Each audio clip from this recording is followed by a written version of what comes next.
Made it to Sumeru, our next objective should be to head to Sumeru City and find a way to meet with Lesser Lord Kusanali.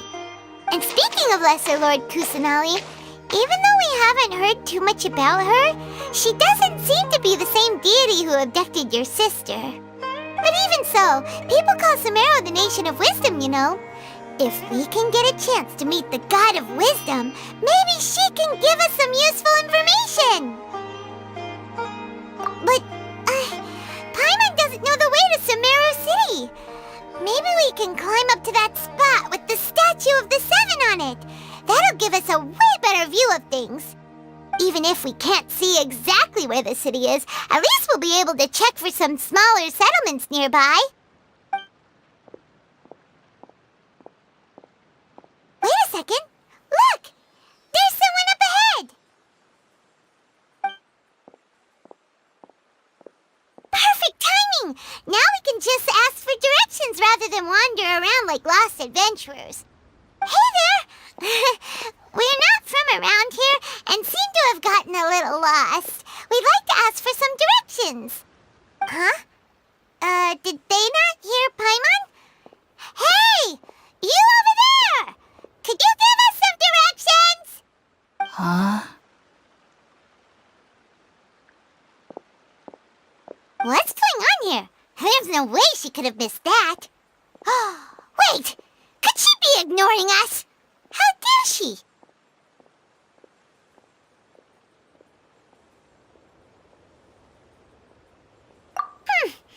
Well, even so, she might be heading someplace where we could find other people to ask. Let's keep our distance and follow her. When we get the chance, we'll just ask someone else for directions.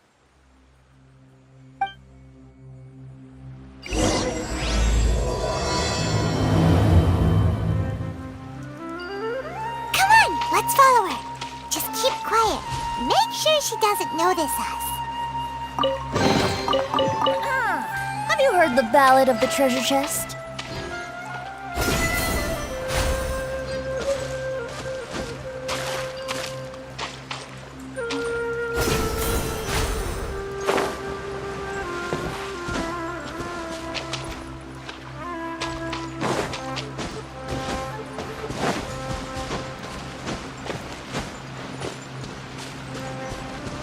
Here we go!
cave would lead to a village or something. But, it looks like that's not the case.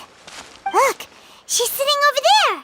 Wait, she couldn't possibly be living here, could she? What should we do now? Do we try asking her for directions again? It looks like she's meditating or something. If we bother her now, she probably wouldn't let us off very lightly.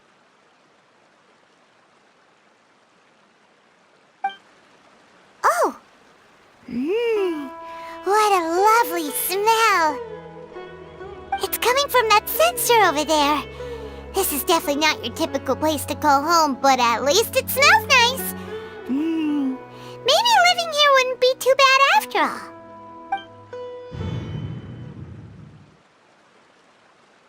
Huh? What's the matter? You don't look too good. What? Is the smell making you feel sick? Strange. Paimon doesn't feel anything.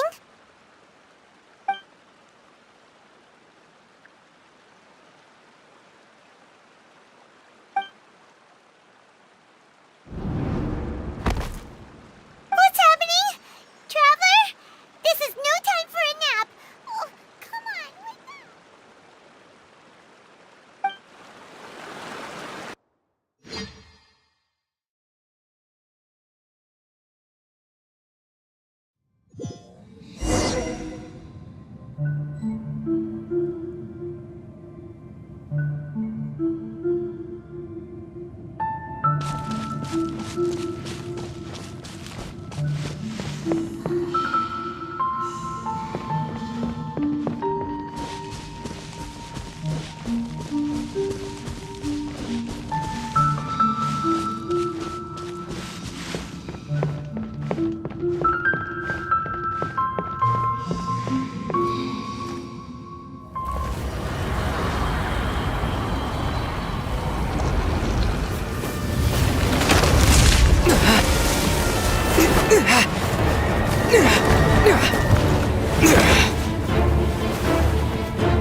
Are you sure it's not serious? The Traveler's been out for a long time now.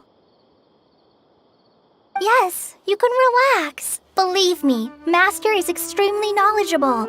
If he says that he's going to be alright, then there's absolutely nothing to worry about. Oh, are you awake now? Oh, thank goodness! Traveler, you're finally awake! Well, we're at... good question. Where are we? Paimon was in such a panic when you passed out that she even forgot to ask what place this is. This is Gandharvaville. It was originally built by scholars from Sumeru as a place to rest in the rainforest. Now it's mainly used by the forest rangers as a base of operations. My name is Kale. I'm a trainee forest ranger. My master and I found you passed out during our patrol, so we brought you here.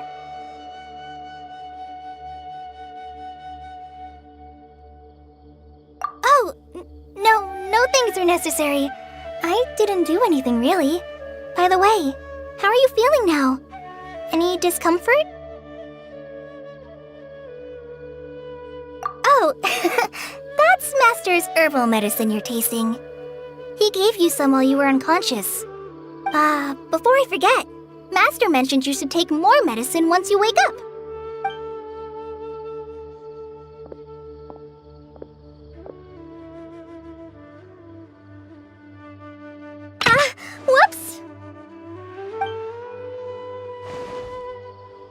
Kale, what's the matter?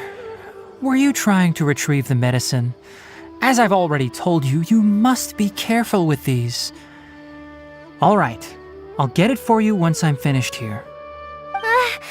Sorry, Master. Now, the guide to Avidya Forest's edible fungi is clearly posted on our bulletin board. But if Farbode forgets which mushrooms to avoid one more time, I'll have no choice but to leave the guide somewhere a little more visible. Like right smack on his forehead so others can remind him to be careful. Right? This is the second time he's come down with food poisoning this month. I'll be sure to give him a good talking to. Yes, please do. If, on the off chance, Farbode simply enjoys having little imaginary fairies dance before his eyes, then we'll just let him be. But the next time he requires any of our medicine, be sure to charge him accordingly.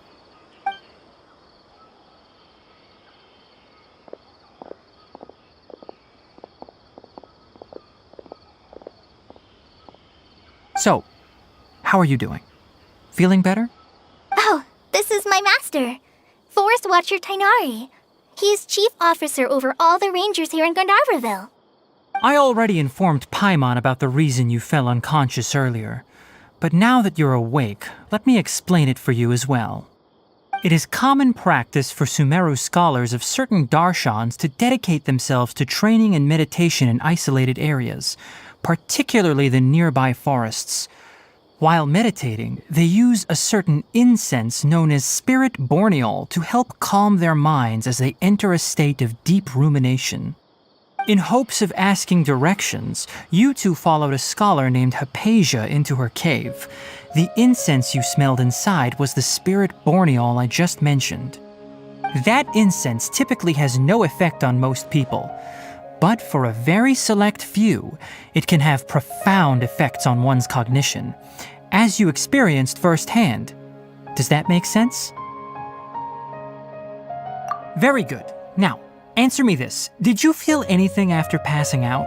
Say, any out-of-body experiences? Or did you see anything while unconscious?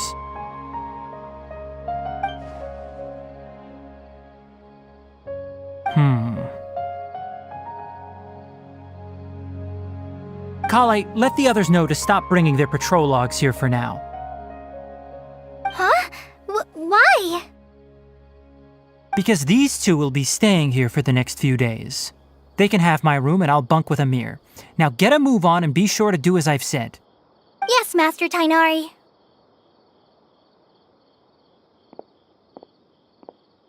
Wait, hold on a second. Can you tell us what's going on? Sure, let me fill you in. I originally planned to send you on your way once you finished your medicine. However, it appears now that you should stay a while longer in Gandharvaville for further observation while you recuperate. Further observation? No need to be hasty. As long as you have the capacity to judge between right and wrong, I promise that you'll understand the gravity of the situation once I explain everything to you. Based on what you saw after smelling the incense and losing consciousness, we can conclude that you experienced a powerful hallucination, which suggests your mental state is not in the best of shape. If you're skeptical, have a whiff of this.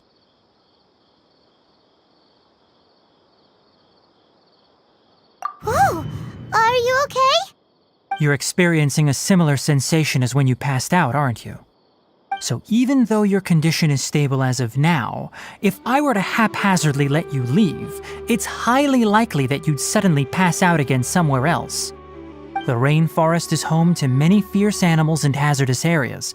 If something were to happen to you again, I'm afraid you might not be so lucky.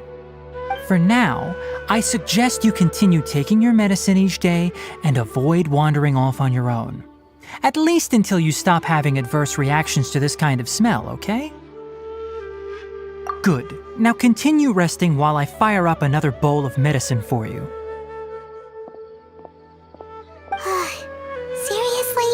We just arrived in Sumeru and we're already having problems left and right! Paimon knows we're set on meeting Lesser Lord Kusanali as soon as possible, but you really don't look too good. It'd probably be best to let you recover first. Hey! Are you even listening to Paimon? Paimon's over here worrying about you, you know. What's weird? You mean how you're feeling now?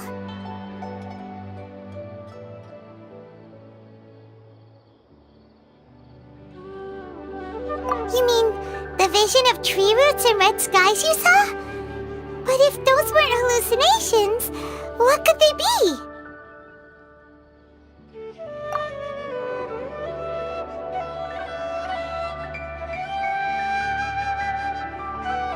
Well, considering how unique you are, Paimon trusts your judgment here.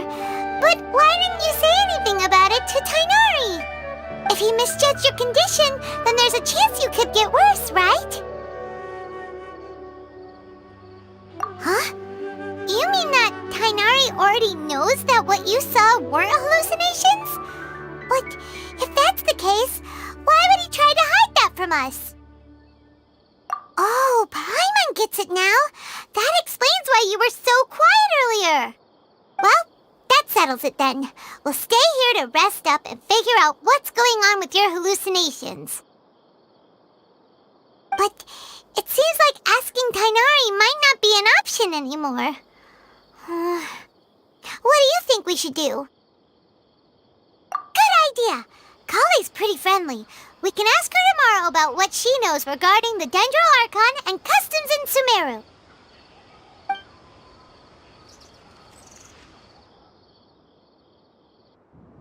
Rise and shine! Come on, it's time to go find Kale.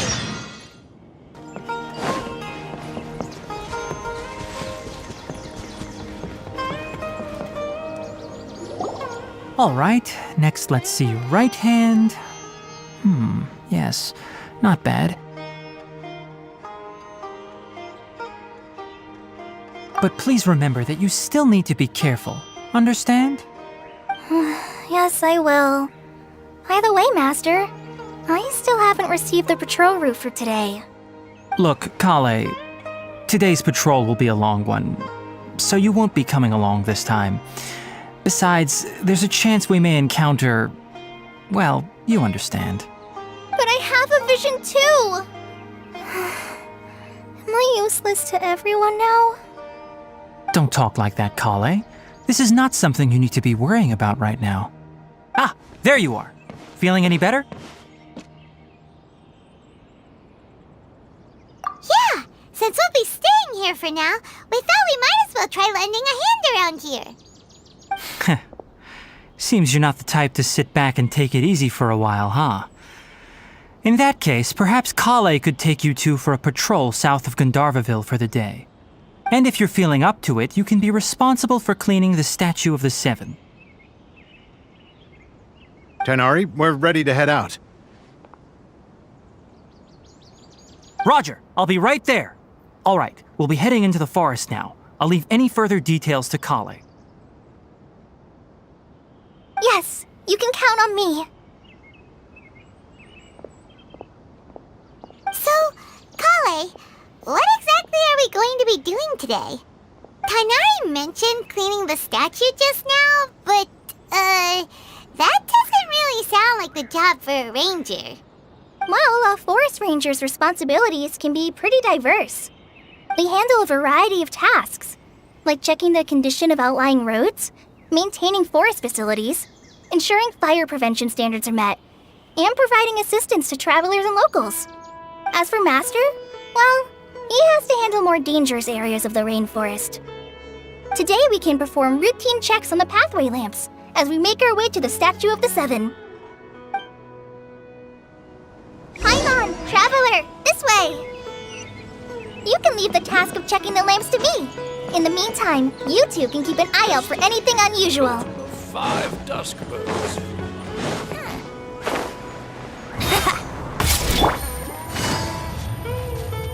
Nothing wrong with these 2 lamps. Let's move to the next ones.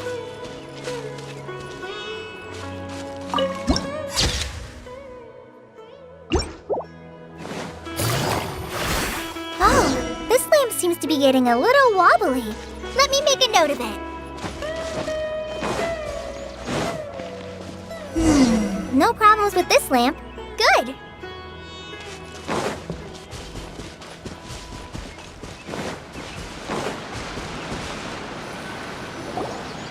statue of the Seven is up on top of that large rock formation. You must have seen it when you came down this road before. It's pretty high up there, isn't it? Don't worry. If you're afraid you can't make it up there, I'm sure Master wouldn't mind if you don't clean the statue. Oh? I guess I'll leave it up to you then.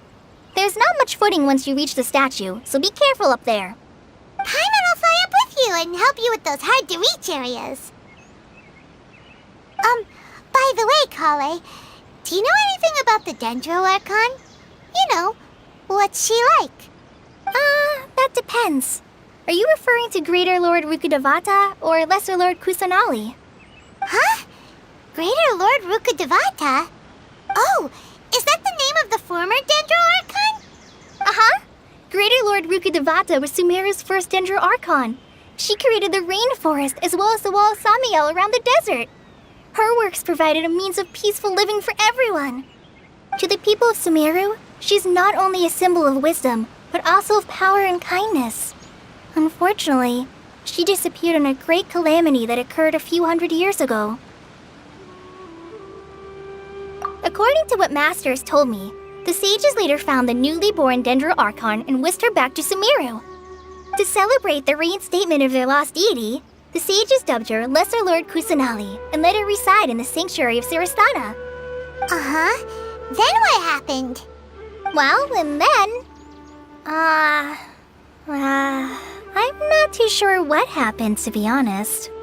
Huh? You're not too sure? But aren't you from Sumeru? Yeah, I'm from Sumeru.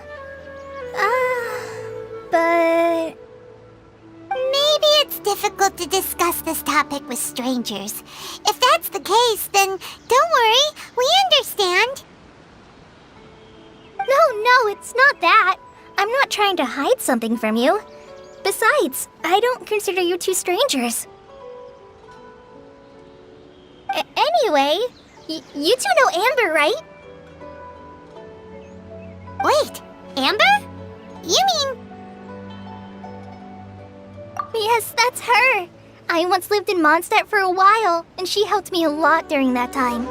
You could even say that she helped me become a new person. There's no one like Amber. She lives life to the fullest while always adhering to her strong sense of justice. She's ready to answer the call for action at any moment, but is also very understanding of others. She's like the spark that lights the fire in everyone's heart around her. If you ask me, she's a prime example of a true outrider. She's the first person anyone coming to Mondstadt will meet. You can't help but be enthralled by her charm and enthusiasm, causing you to fall in love with the lands of Mondstadt and...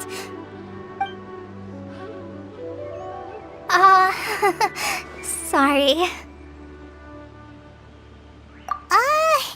Paimon thought the work of Outriders was a little different from what you just described, but one thing's for sure, you really like Amber. Sorry. I was rambling on just now. It must have sounded kind of weird. It's alright, Kale. Knowing that you're a friend of Amber somehow makes Paimon suddenly feel a lot closer to you. So, how do you know that we've met Amber? Well, after I returned to Sumeru, Amber and I have stayed in touch by writing each other letters. In one letter, she mentioned that Mondstadt was attacked by a fearsome dragon, but the city was saved by a mysterious blonde traveler and their floating companion. I knew you two were the ones she mentioned in the letter the moment I saw you. But, considering everything you've been through that day, I thought it'd be inappropriate to bring it up. So that's how you knew. Yep, so please know that you two have my complete trust, really. I wish I could tell you more about the Dendro Archon, but I have been away from Sumeru for some time, and I haven't read any books. Sorry. That's alright. You've already helped us a lot.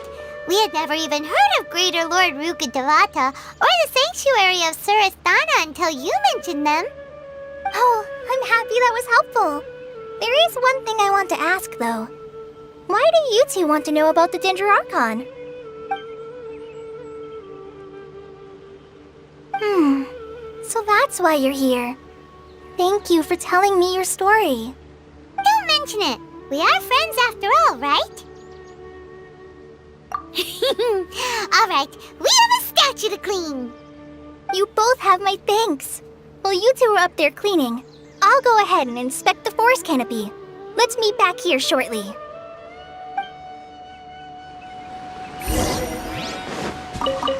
Take it easy.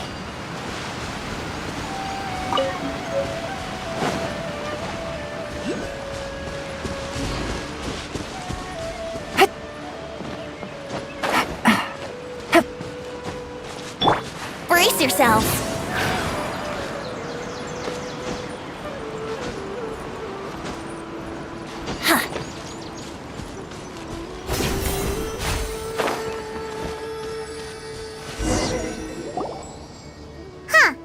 Now that Paimon looks at it, the deity that's carved on the statue is kinda small.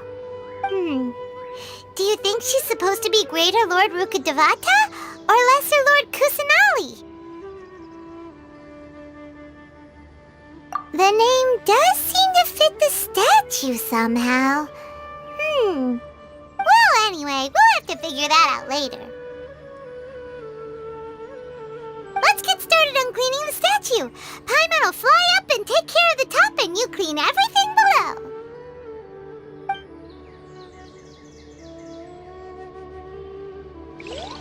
Nice work! That's one clean statue. Let's head down and meet up with Kale.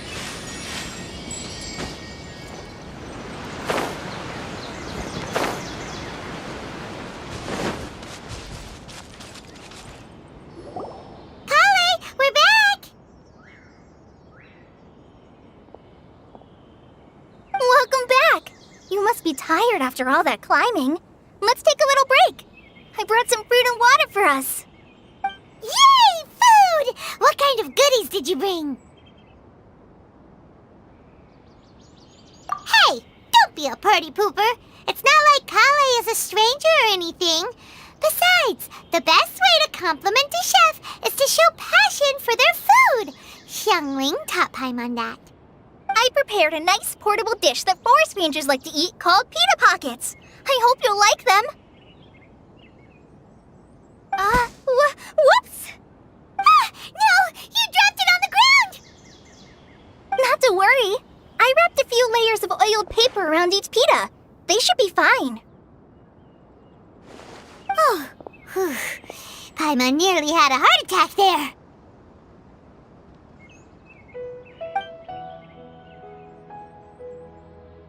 Those pitas are amazing! You're quite the cook, Kale. Thank goodness you wrapped them in paper. Paimon wouldn't have been able to sleep at night knowing something so tasty had been wasted. You really know how to compliment the chef, Paimon.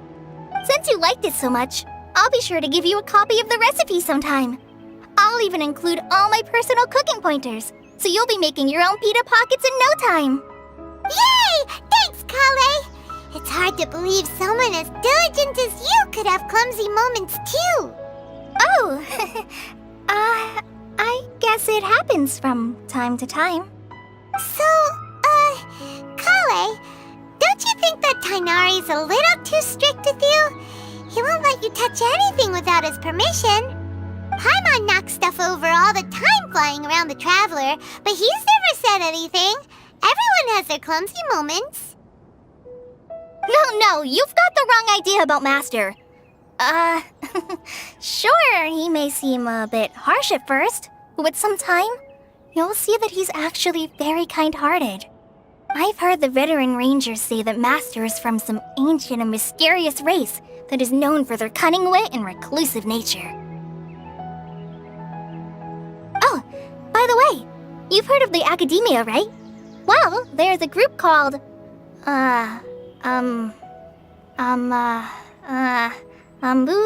something? Well, anyway, because Master does a lot of research on plants, sages from the Academia have written him many times, inviting him to take up an official position there. But Master declines their offers every time, saying, Sumeru City is too noisy. It'd be bad for my ears.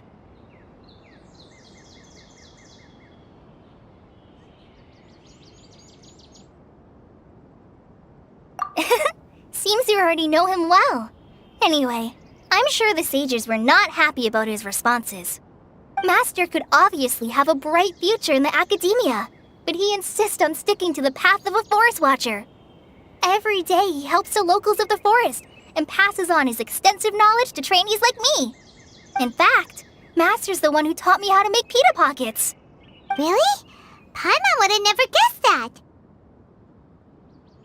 Oh, speaking of Tainari, he was the one who took care of you after finding you passed out yesterday.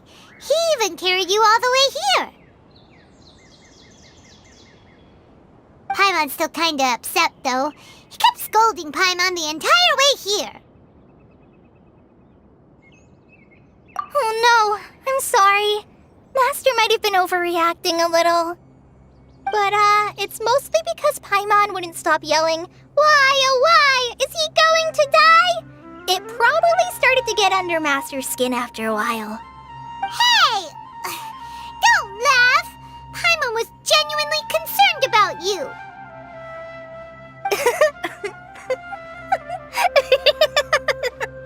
Hey! Now even Kale's starting to laugh. Ugh, that's it! Paimon won't forget this! It's time for some Paimonial wrath! No! Don't touch me!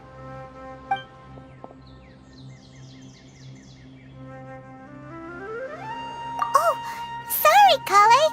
Paimon didn't mean to scare you. No, I just... I didn't mean that. Kale, are you okay? What's the matter? No, I'm... I'm fine.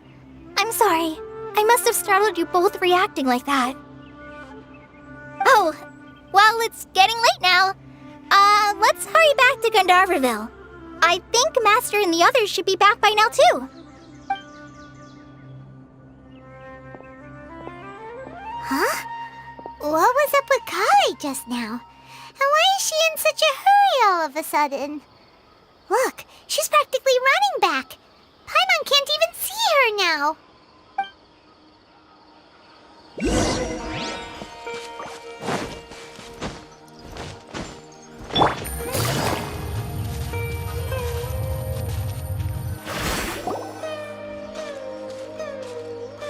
Ah, Traveler, you've returned.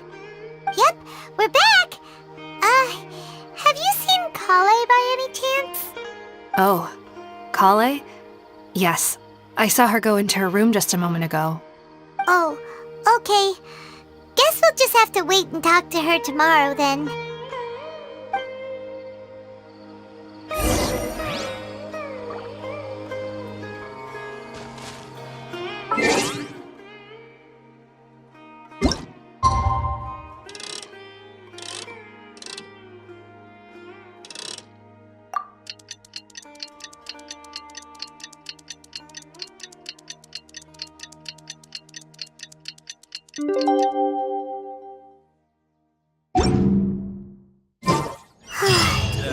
Paimon was thinking all night about what happened with Kale, and still can't figure out what the problem might be.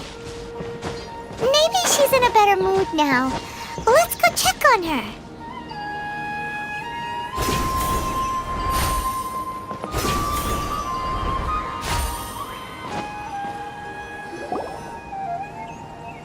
Ah, it's you two. I was just about to go look for you. Huh? Tainari? What are you doing here? Where's Kale? I came to check on Kale's condition. To put it simply, she's not well. You mean she's sick? How could she be... Oh, wait a minute. Could it be because of what Paimon did yesterday? No need to worry. Something as small as you could never harm her. This sickness is something that Kale has been dealing with for some time. Kale has been more excited than usual since you two arrived. A little too much so, to be honest. She hasn't remembered to take care of herself. I suppose it's understandable, though. She hasn't been around anyone she considered a friend for some time now. It must have been refreshing for her to have you two here. So, Tainari, what What's really wrong with Kale? Let's take this conversation elsewhere. Kale just fell asleep after taking her medicine. She needs some peace and quiet.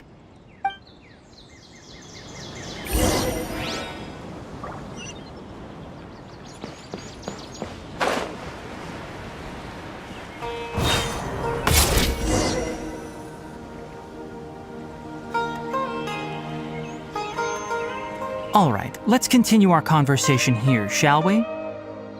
To be honest, I hadn't realized that you're that honorary knight from Mondstadt until Kale told me just now.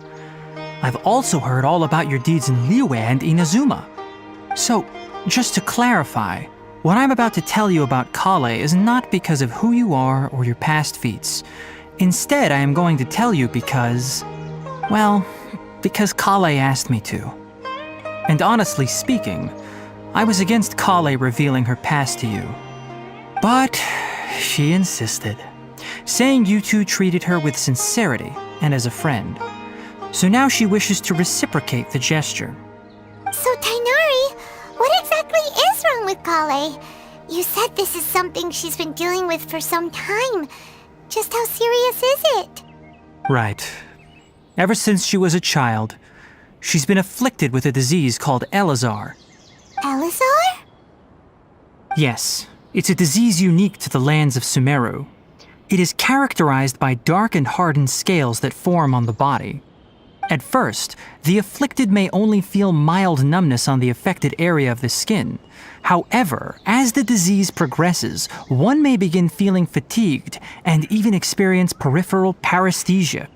In its final stages, the disease strips a person of the ability to control their own body, and they effectively become completely immobile.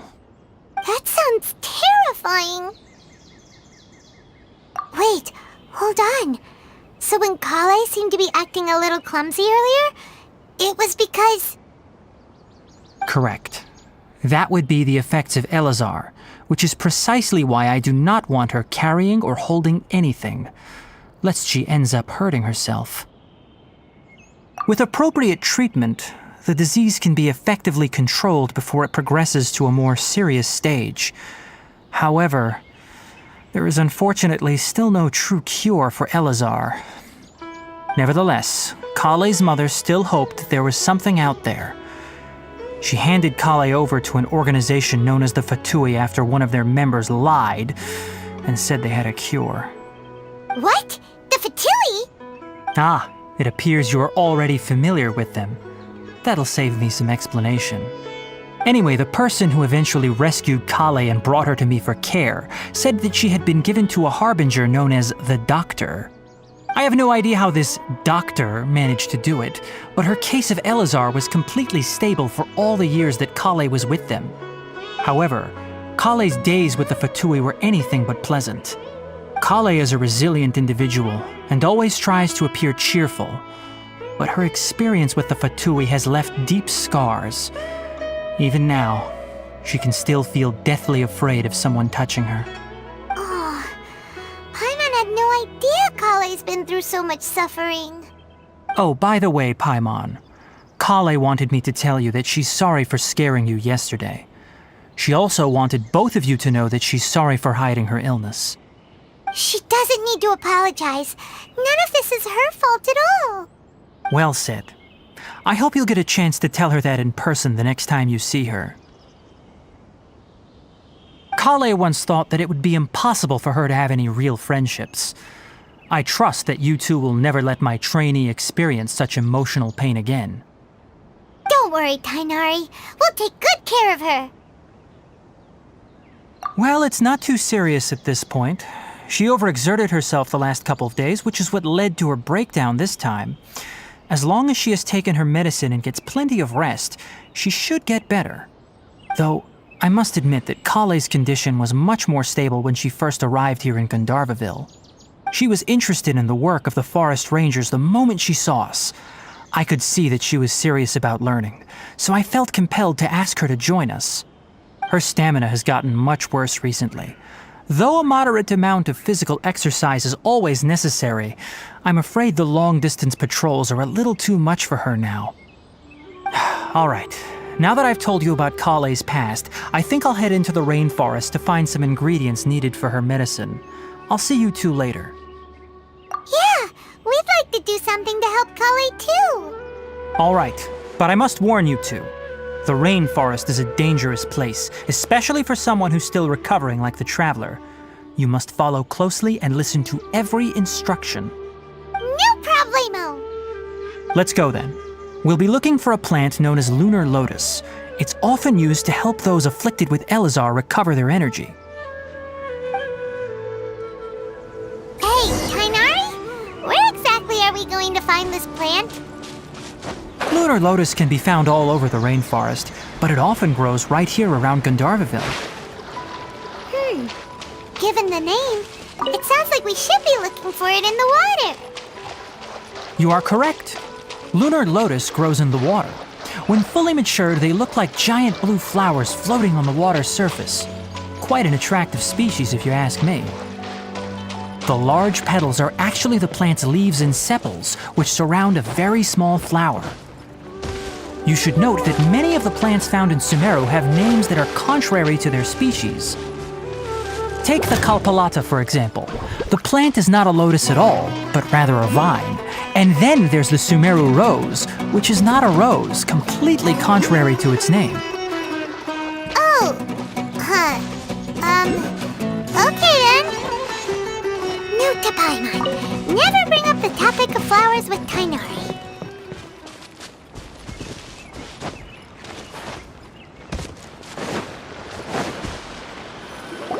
There should be lunar lotuses growing somewhere in this area. Let's split up and begin searching. If you could manage to gather 4 of them, that would be sufficient. We'll rendezvous here once you've gathered the needed amount.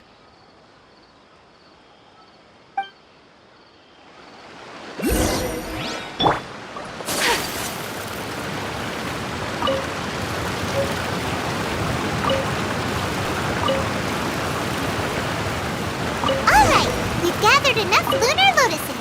Let's head back to meet Tainari.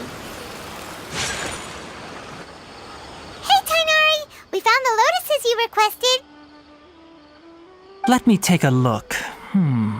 Good, very good. These are all excellent quality.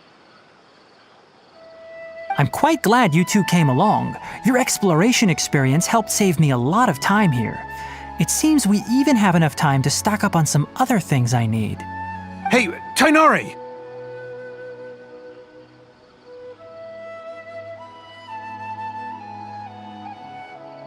Oh, Tainari! Someone's calling your name! They're dressed like a forest ranger. Ah yes, that's Amir and the others. But didn't they just set off not too long ago? What are they doing back so early? Let's go find out what's going on.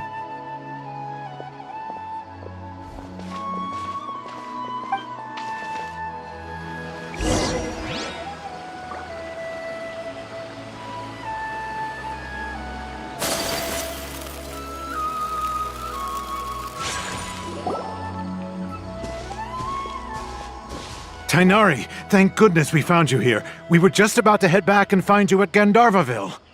What's going on? We just discovered a withering zone. The withering is back? But the patrol route you were on should have been already clear just a week ago. It reappeared so quickly. Can you tell me the exact location? It's up ahead, deep in the river valley. It's appeared in a spot that blocks nearly the entire narrow part of the valley area, so we decided to come find you as quickly as possible. And the radius of the contamination? Sorry, I couldn't get a clear enough view to tell. No one in our patrol team had a vision, and it appeared to still be spreading, so we didn't risk getting any closer. Okay, I understand. You made the right decision. I'll go deal with it right away. In the meantime, please guide these two back to Gandharvaville. Wait, Tainari! Why don't you let us help you? You two have only just arrived in Sumeru. You're still unfamiliar with many things in these lands. There's a unique type of anomaly that occurs in the Sumeru rainforest. It's called the withering. The affected areas not only cause nearby vegetation to wither, but it's also lethal to wildlife and even people. If you don't carry a vision, then you should think twice before approaching such places. Yes, Amir is absolutely right. I wasn't kidding when I said the rainforest is a dangerous place. As Amir said, only someone with a vision, that is, the power to manipulate elements, will be able to resist the withering's corrosive effects for a time. That's right. If any of the forest rangers without a vision come across a withering zone, we first make a record of the location and then have a ranger with the proper abilities deal with it, like Tainari here. Only someone with a vision can venture within a withering zone and find a way to deal with it. But you don't seem to carry a vision. Don't worry, he may not have a vision, but he's a real pro at using the power of the elements. It seems the rumors about you are true. In that case, all right, you two may accompany me.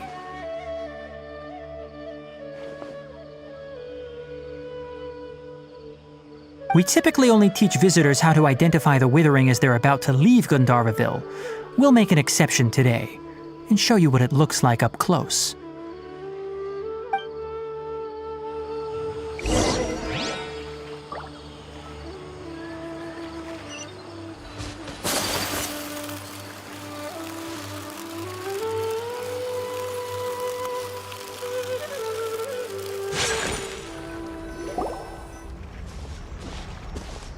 Stop. Don't move any further. Look there in the distance. Huh? Where? Oh, look! Those plants have withered! That whole area is kinda gloomy. Even the air looks like it's filled with ash. Oh, Paimon doesn't like the look of this. That is the withering. All right, traveler. We're going to have to enter that withering zone. Once inside, we'll need to look for what we call tumors of the withering. If we eliminate those, then the area will be saved. Thank you, but I must warn you. Don't push yourself. This is your first time handling this sort of thing, after all. Even with elemental powers, once you step inside the withering zone, you may experience extreme discomfort.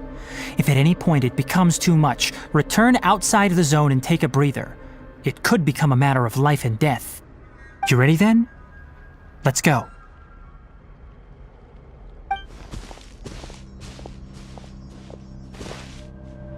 First, we must locate any branches sustaining the withering zone.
We go!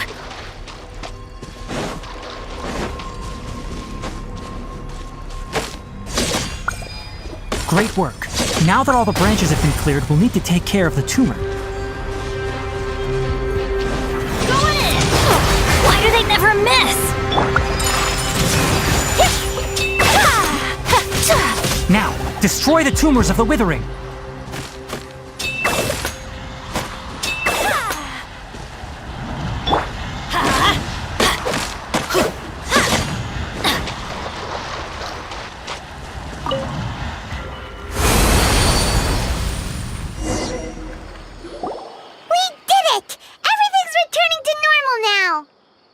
Yes, thanks to you two. We were able to quickly restore this area back to normal. Tainari? You make it sound like we did well, but why does Paimon have the feeling you're worried about something? It's that obvious, huh? Alright, it's like this. Recently, the rate at which the withering zone appears has been increasing. Even though we were able to quickly clear that withering zone, it won't be long before another one appears. If that simply meant more work for me, then that wouldn't be an issue. But it's far more severe than that. The withering is leaving lasting effects on the rainforest itself. For instance, even though we cleared out the withering zone, many of the plants that were affected will not recover. This presents a crisis for the ecosystem itself. Many plants in the rainforest are already in decline, directly impacting the wildlife that depends on those plants.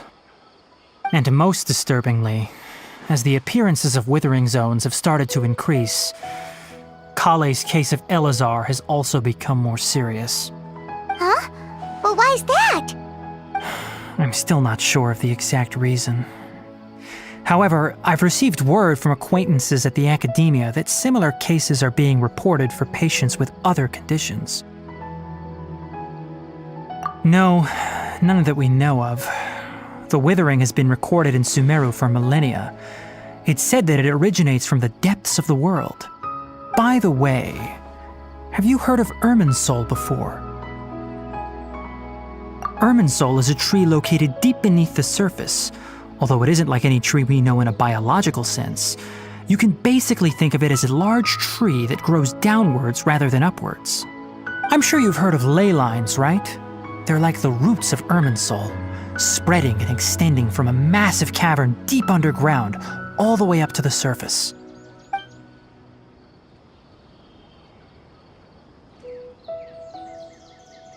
Ley lines continually absorb the memories of this world, which are then funneled into Irminsul, allowing it to collect knowledge and wisdom from ancient times to present day. The Dendro Archon is known as the God of Wisdom because her consciousness is directly connected to it.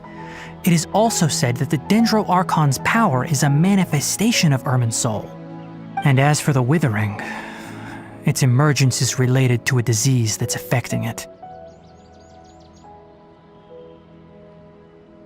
That's right.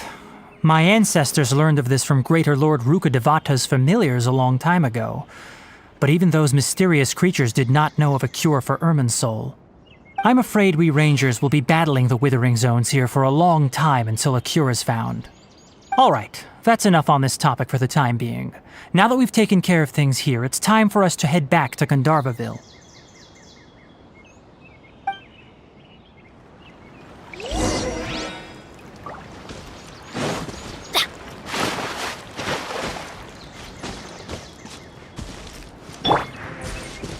Let's play!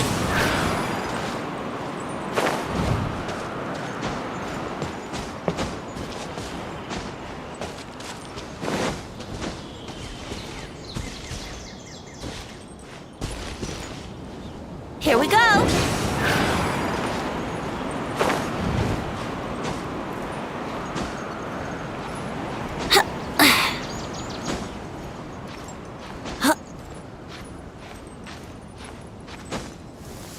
Let's go jumping in puddles and see who can make the biggest splash! It stopped raining already? A shame. I wanted to play some more.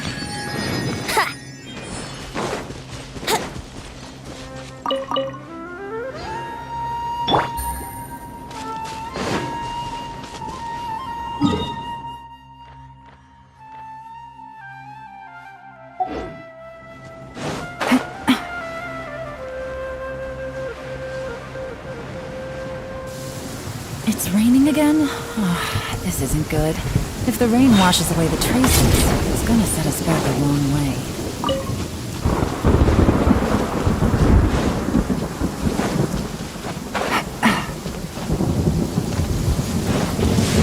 Only innocent children and timid adults are scared of thunder.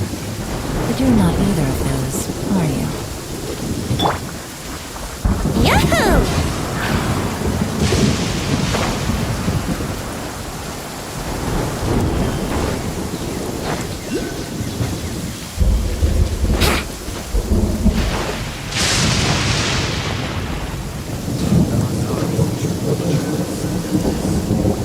Oh, Tainari, you all made it back.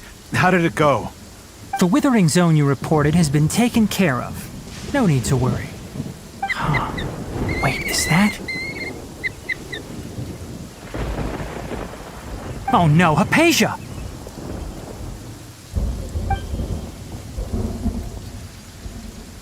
Huh? What's wrong, Tainari? This Duskbird is Hypatia's designated courier for urgent news. You do remember her, don't you? She's the scholar you and Paimon were following when you first arrived in Sumeru. Oh, her? How could we forget? So did something happen? Let me see what's written in the letter first. Oh.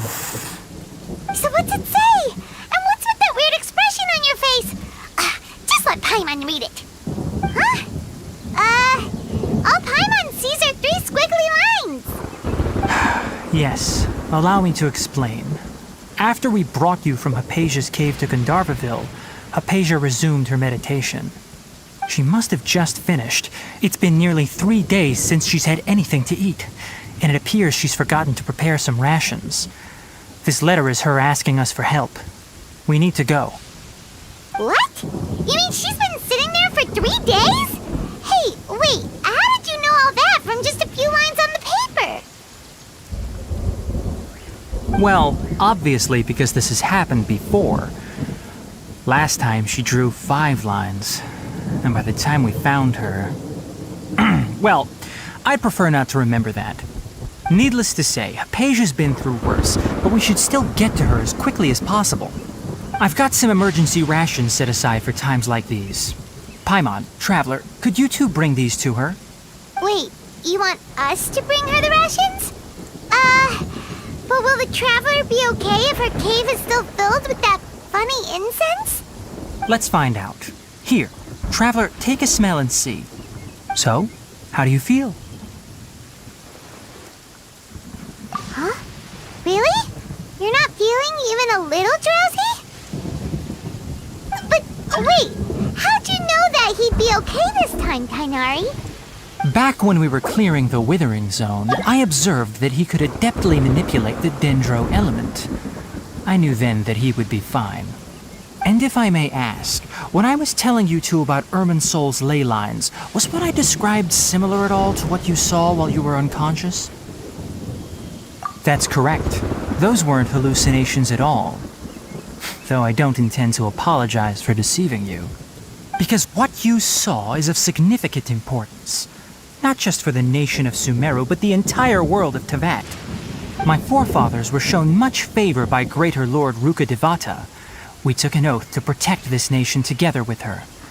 Now that that duty has fallen to me, it was part of my responsibilities to ascertain whether you could be entrusted with the fate of Sumeru. Now, after seeing you in action with my own eyes, you have earned my confidence, and I no longer feel the need to hide any secrets from you. When you passed out, your consciousness had connected directly with Irminsul. What you witnessed were actually real memories contained within Irminsul itself. I could try to tell you more, but it would be better if you went to ask Hypatia instead. Her focus on meditation and use of Spirit Borneol are aimed at establishing a connection with Irminsul, just as you did. That sounds nice and all, but will she really help us? Seriously, she completely ignored us the last time we tried talking to her.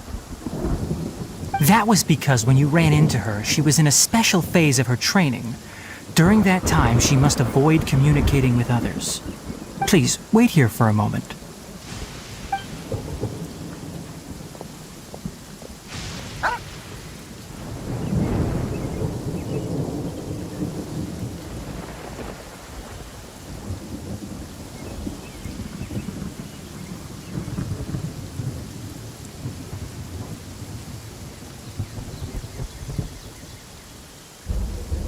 Here, take these. It's a meal I packed for Hypatia, as well as some other ingredients. I'm sure it'll come in handy. Also, here's a letter that I would like you to give to her. Just show it to her and she'll answer any questions you may have. No. I should be the one thanking you. You've both been a great help these last few days.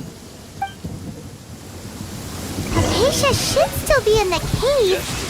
Let's go inside and see how she's doing. Anyway, please take good care of Hypatia. I'll go prepare Kale's medicine now. Using the lunar lotuses while they're still fresh will significantly boost their effectiveness. Rest assured, Kale will recover quickly as long as she has her medicine.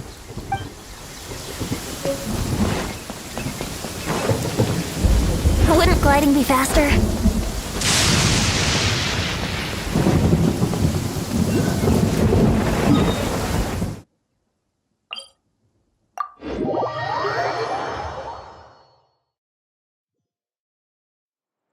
It stopped raining already? A shame. I wanted to play some more. Hypatia should still be in the cave. Let's go inside and see how she's doing.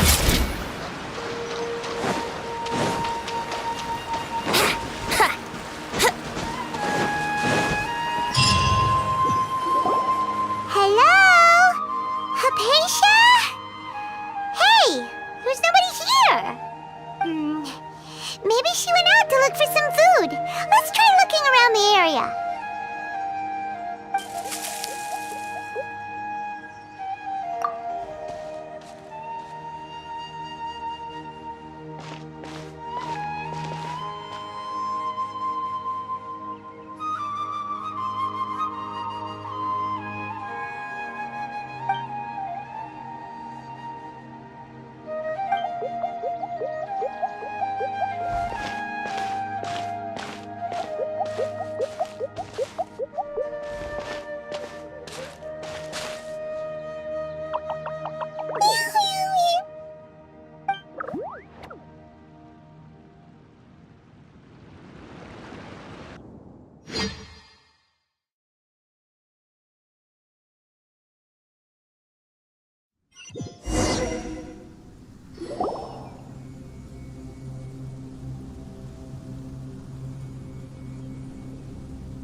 Hypatia, are you alright?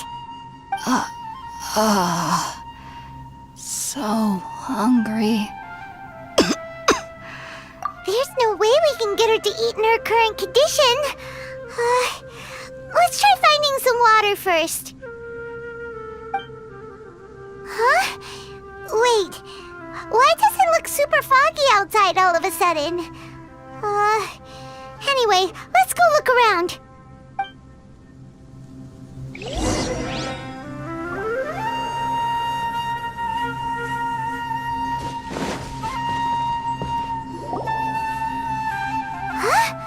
How'd things out here end up looking like this?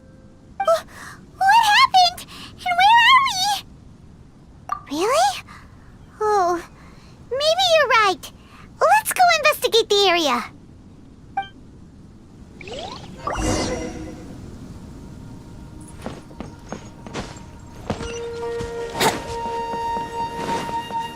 Wouldn't gliding be faster?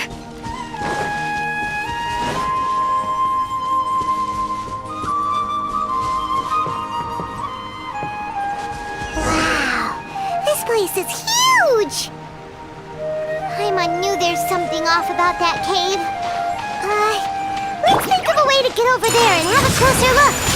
Who knows? Maybe we'll find a lead of some kind.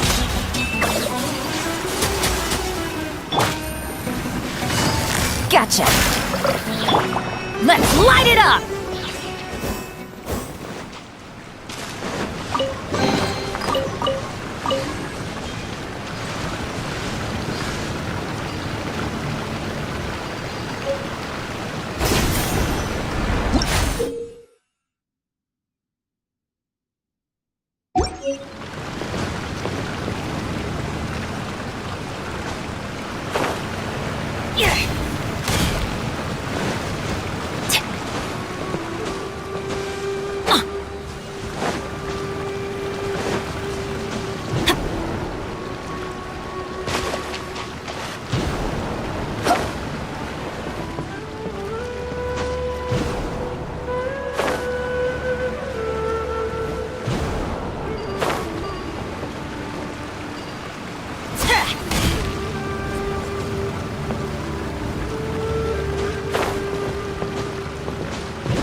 Brace yourselves.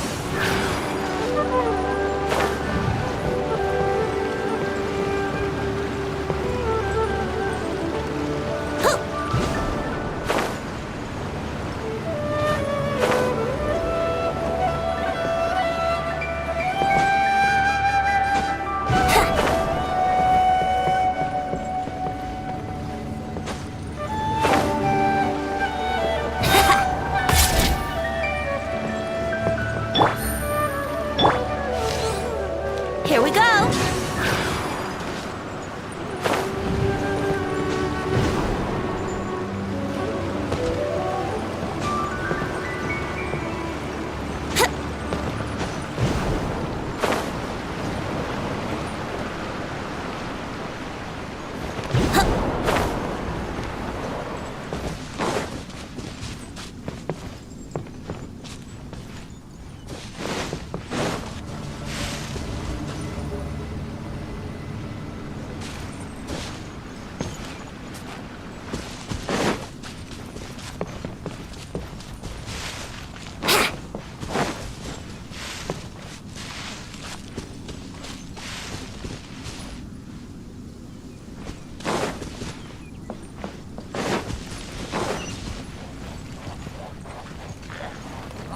Time for takeoff.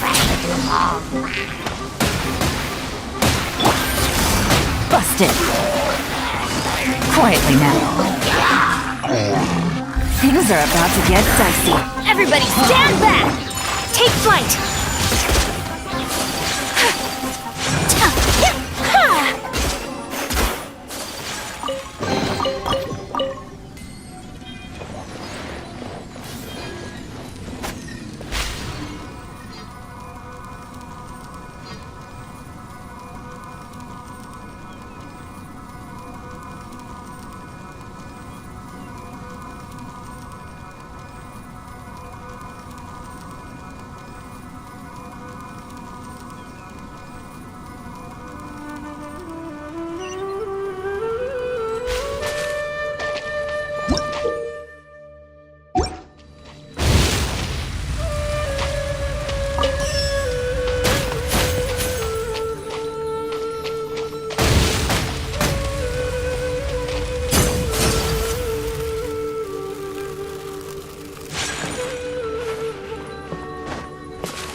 Wouldn't gliding be faster?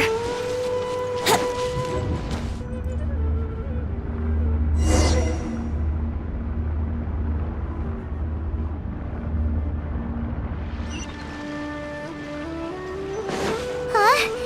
What happened just now? Why'd everything around us suddenly change?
gliding be faster?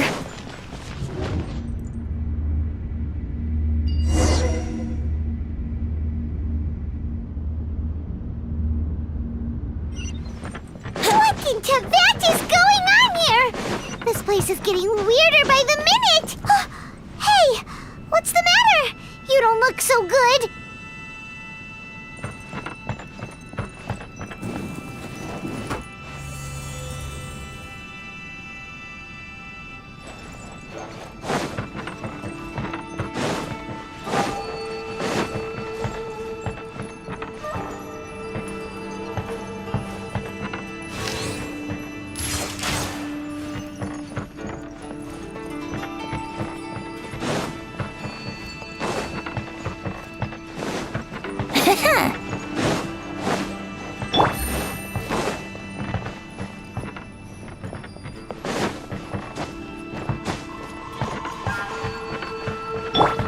Wouldn't gliding be faster?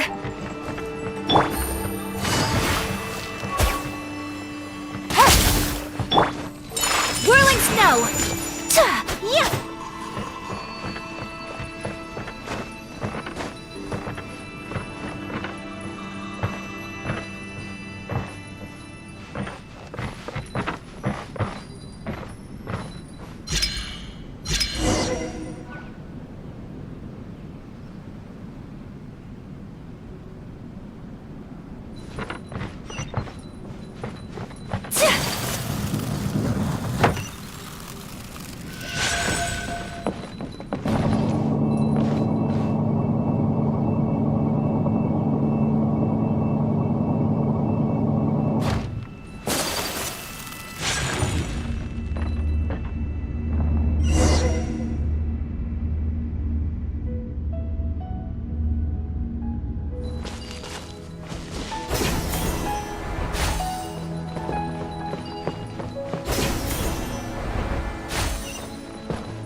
Well.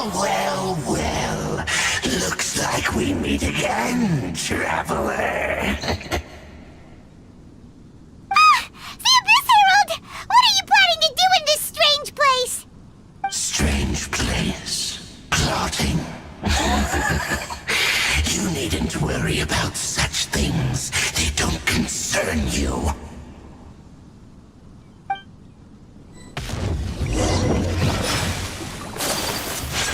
My apologies! Kamisato art! Sometsu! Teamwork is dreamwork! Take flight!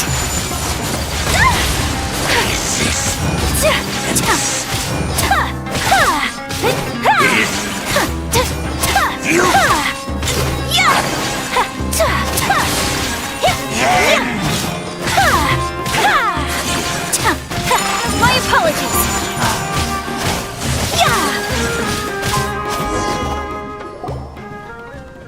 Huh? Why can't we beat this guy?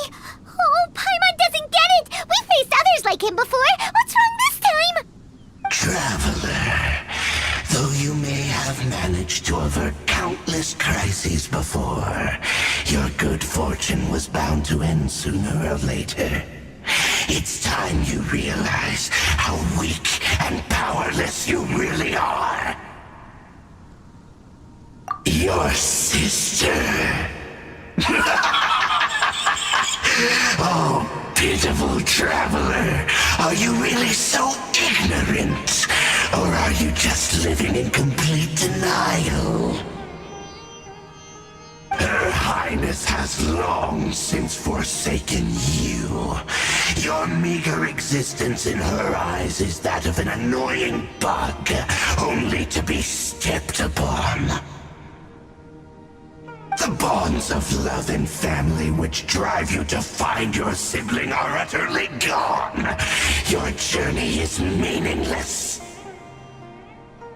But don't you fret now. Today will be your last. Now die!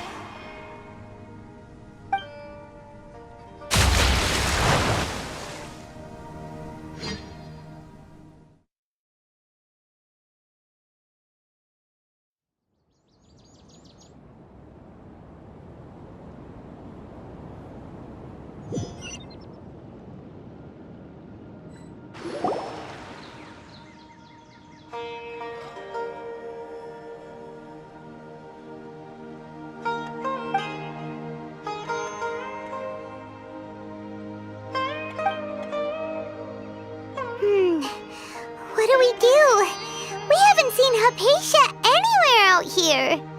Oh, there she is! Quick, let's see how she's doing. So sweet. Well, the good news is that she's still conscious. Hey, why'd you drop her food on the floor like that? Are you okay? That's really not like you. Anyways, we can talk about this later. We better make sure she's alright first.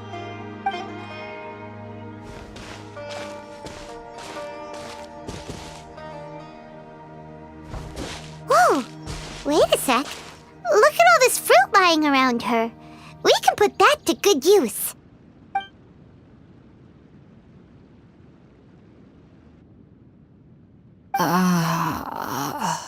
Who is there? Tainari, is that you?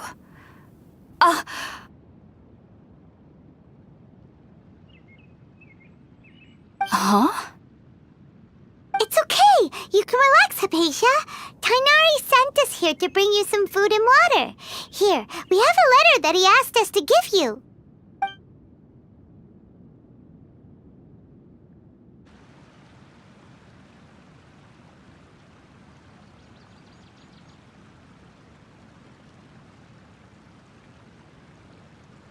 I see. So, you're friends of Tainari. I apologize for all the trouble I've caused you. I'm grateful that you came so quickly to save me. You even brought all this fruit. Well, actually, we didn't bring the fruit. It was already here when we arrived. We were kind of wondering about that, actually. When we found you here, there was all this fruit lying around and even some juice dripping from your lips. How did you end up like this anyway? Oh, really?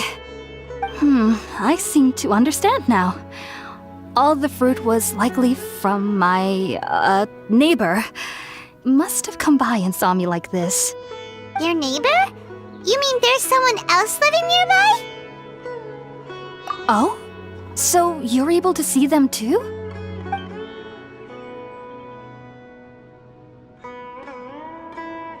Wait, hold on a second, Traveler. You say that before we arrived, you saw some mysterious creature and suddenly had a strange dream? Isn't that a little too crazy to believe? No, I actually do believe what the traveler is saying.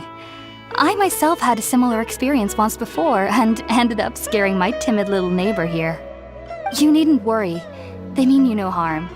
They only dragged you into the dream because they hoped to buy themselves a little time in order to scurry away. So, Hypatia, just what kind of creature is your neighbor exactly? I'm not sure what it's called, to be honest. But I do know that they have some sort of deeper connection with the Dendro Archon. I know this because the first time I saw them was also the exact day my consciousness was able to form a connection with Irminsul. Even after I opened my eyes and stopped meditating, my heart was still pounding, and my mind was racing with all the knowledge that I had touched. And at that very moment, I suddenly noticed a small figure at the opening of the cave. In my curiosity, I began to walk over to the creature. They must have already been used to me living in the cave, because they didn't seem to mind me approaching them. They just kept doing whatever they were up to. It wasn't until I crouched down next to them that they suddenly realized that I could see them. Oh, and then? And then I had a dream. By the time I came to, they were nowhere to be seen. I was convinced they'd never show up again. But sure enough, I saw them nearby a few days later. And they weren't alone. I feel like they aren't as afraid of me as the first time I approached them. But I never would have expected them to save me. Yes, no doubt about that. By the way, Tainari mentioned in his letter that you had questions for me regarding Irminsul.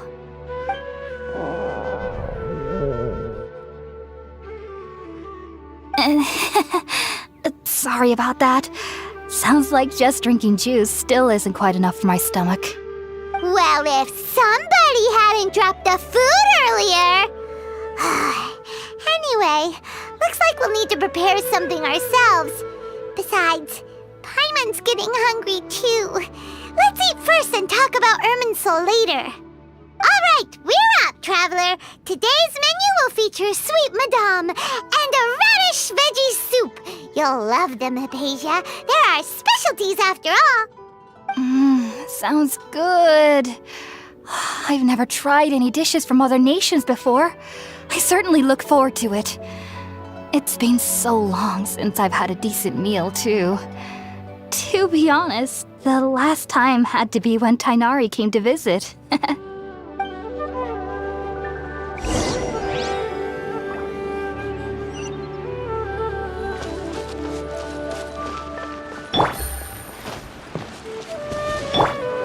Let's light it up!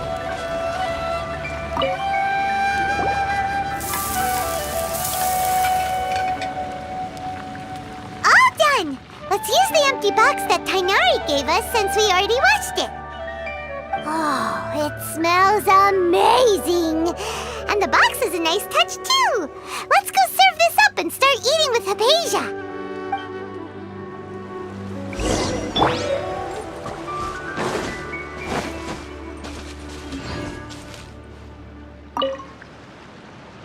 Are you already finished cooking? Smells delectable. I'm truly thankful whenever I can enjoy a proper meal like this. Cooking really isn't my forte.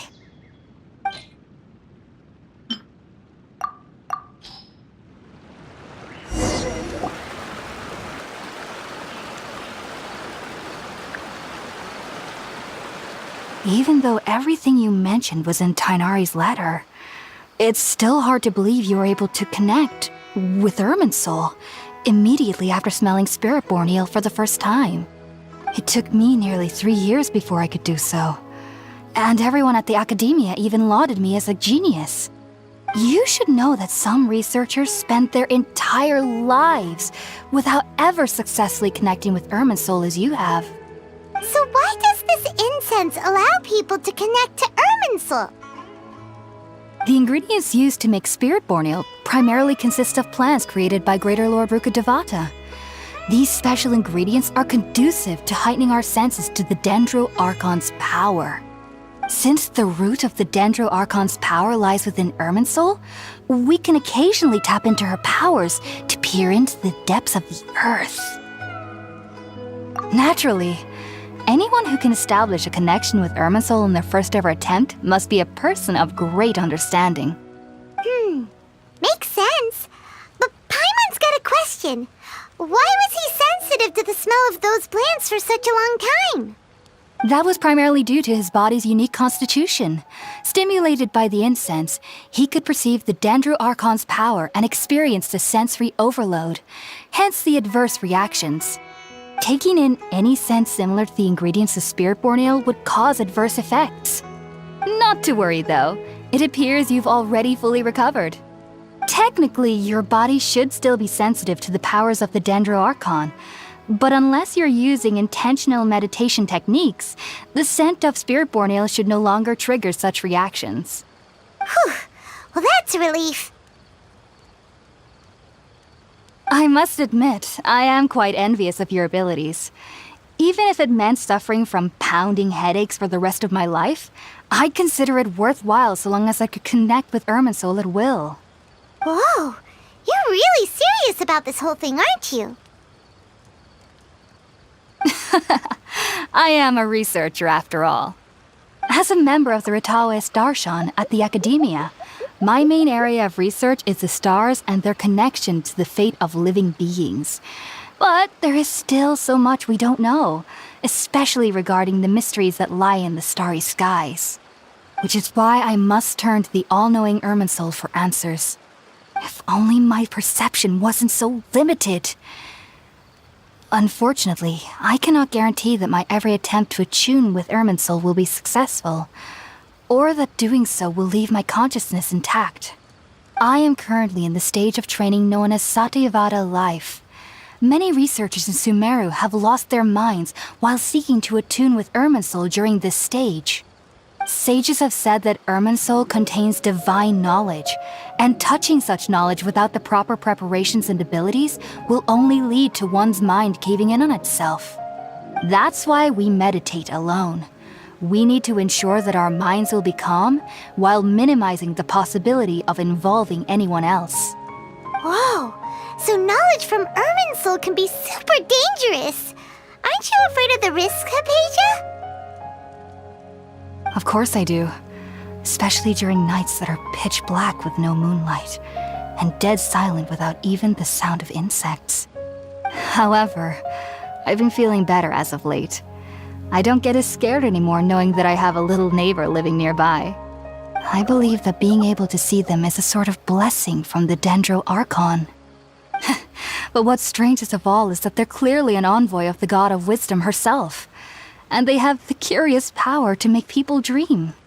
What's so strange about that? It doesn't sound so out of place for a divine being, does it? Well, it's strange because nearly nobody in Sumeru can ever dream. Huh. Is that true? Yes, well, to an extent. Only children can dream in Sumeru. Adults, however, never do. The sages say that wisdom implies rationality, but that which occurs in dreams is often neither rational nor logical. Yes, if one struggles with anxieties, those emotions could influence their dreams. The fact that the people of Sumeru do not have dreams is seen as a blessing by the sages.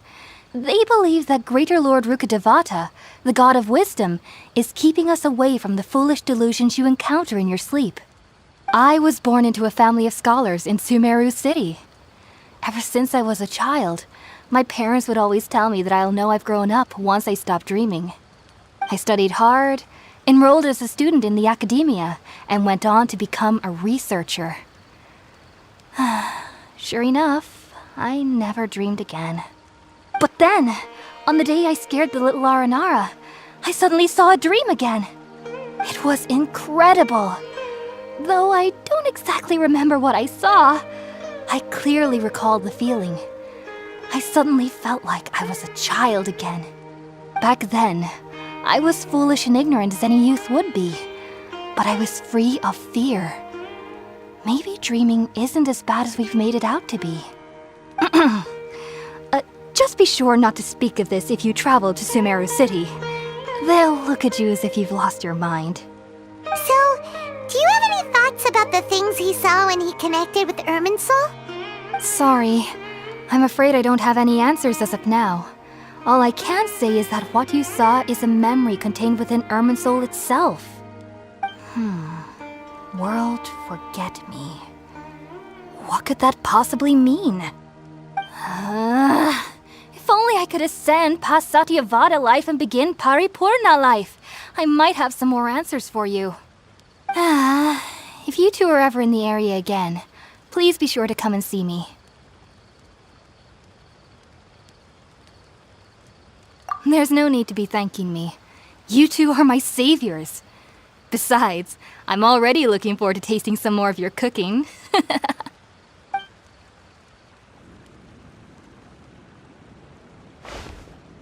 Now that we know Hypatia is alright and had the chance to ask her some questions, Paimon thinks it's about time to head back to Gandharvaville.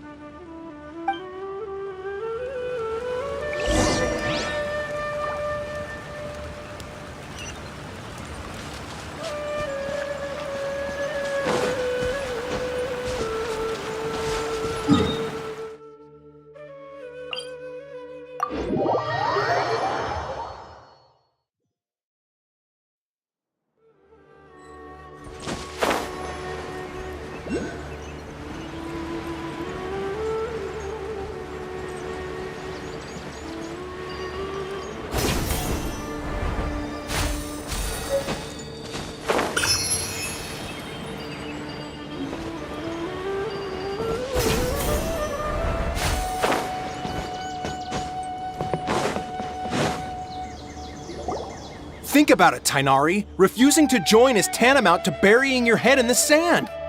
I understand that you're a forest watcher and that it's your duty to combat the effects of withering zones, But isn't it evident that such work is not a lasting solution to the problem?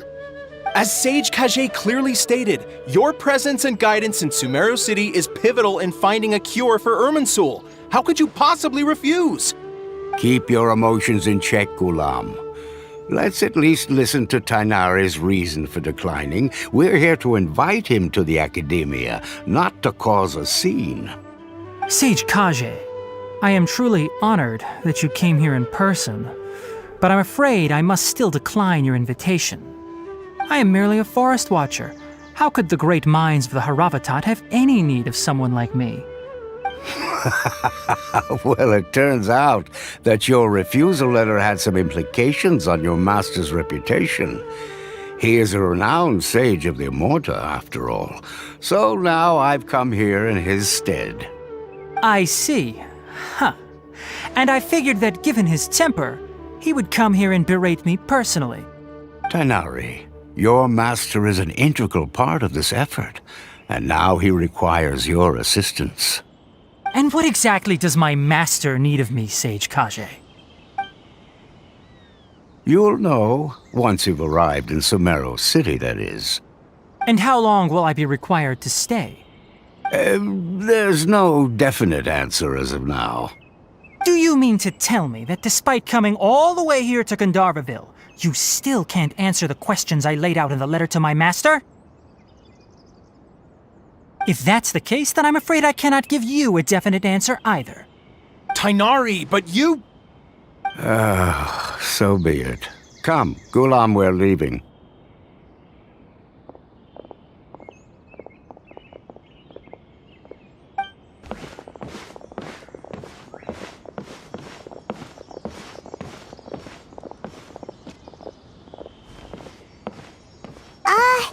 Tainari, what was that all about? It's nothing. Some people from the Academia wanted me to go to Sumeru City to assist them with a project, but I had to refuse on account of all my responsibilities here. But all that can wait. How did things go with Hypatia? It was quite the eventful trip, but the main thing is that she's safe and sound. She answered a bunch of questions for us, too. Very good. Now that the traveler has made a full recovery, there shouldn't be any reason for you to tarry here longer. I assume you will be heading to Sumeru City, correct? That's right! We want to meet Lesser Lord Kusanali and ask her for advice. Do you have any idea on how we can find her? Sorry. I'm afraid I don't have any advice for you there. Well, do you at least know anyone we can try asking in Sumeru City? Let me think. My trips to Sumeru City have been fairly short, and most of my acquaintances are researchers. How about this? I'll write you a letter of introduction that you can give to a researcher I know. He's from the Immorta Darshan and is adept at gathering information. Asking him might prove worthwhile. Also, when you enter Sumeru City, you'll probably end up receiving something like this item here. I'm not sure if it will ever come in handy for you, but maybe you can give it a try. Oh? What is it? It's called an Akasha Terminal. It's a tool produced by the Academia that utilizes the legacy of Greater Lord Rukkhadevata. Some say that this very item is the basis of Sumeru's reputation as the City of Wisdom. Needless to say, this device and its usage fall under the Academia's expertise, so I'll leave it to them to show you how to use it. Great! Next up, Sumeru City! But wait, before that... That's right! Tainari, we have something important to say to Kale before we leave. Is she doing better now? Yes, she's doing much better. After being confined to her bed all this time, I thought a little walk would do her some good. Last I saw her, she was taking the path towards the North Crossing. She knew you two would be leaving soon, so she must have wanted to see you off. Thanks, Tainari. All right, let's go! Farewell, and good luck to you both.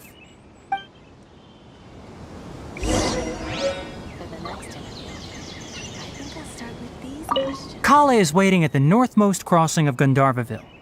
You should be able to find her there. It seems there's a major project underway at the Academia, and my master has also joined the effort. But I can't afford to leave Gandharvaville now. Things are not going well here in the rainforest, and Kale needs someone to watch over her. Besides, I was never one for all the pomp and circumstance of life at the Academia. Given that my master hasn't come to give me an earful personally, tells me that my presence is not as sorely needed as they make it out to be. In fact, the letter he sent to me was uncharacteristically polite. Kale is waiting at the northmost crossing of Gandharvaville. You should be able to find her there. Don't you worry about Kale. I'll look after her.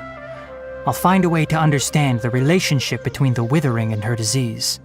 Kale is waiting at the northmost crossing of Gandharvaville. You should be able to find her there. Farewell, traveler. I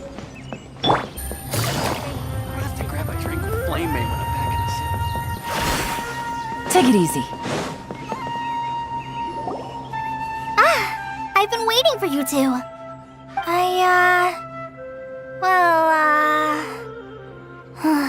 Never mind. I guess I should just wish you two a safe and successful journey. Thanks for waiting here just to see us off, Kale. We're headed to Sumeru City. Don't worry about me. I can take care of myself. My condition won't be getting in the way of my duties. I want to be a forest ranger after all. It's up to me and the others to protect the rainforest here. And, I'm sorry.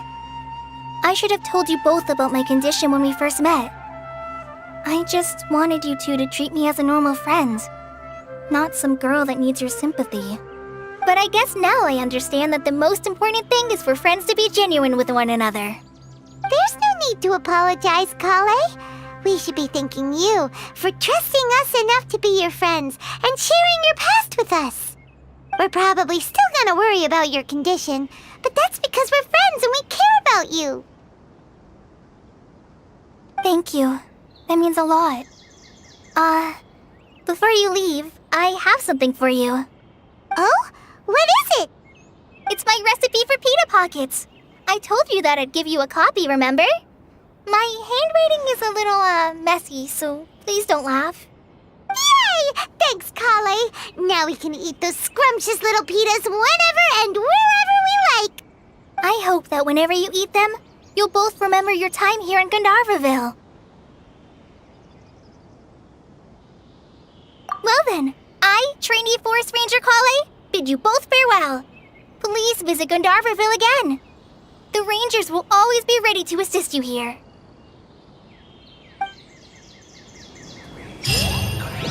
Isn't a single one missing.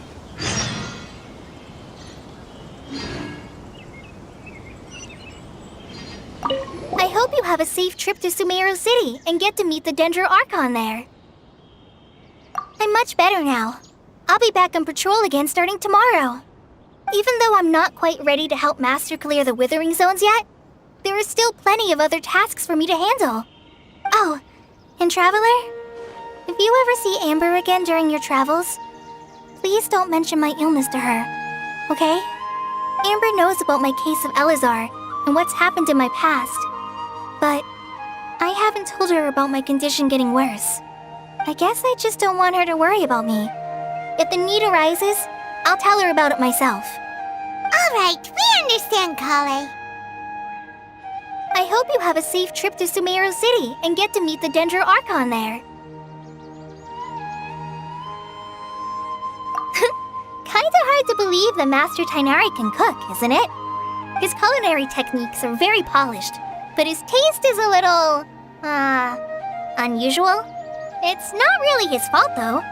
He just has a sensitive tongue and nose, so he prefers much lighter flavors. The last time I went a little too heavy on the spices for my pita pockets, Master started having a sneezing fit. Of course, I never heard the end of it after that. I hope you have a safe trip to Sumeru City and get to meet the Dendro Archon there.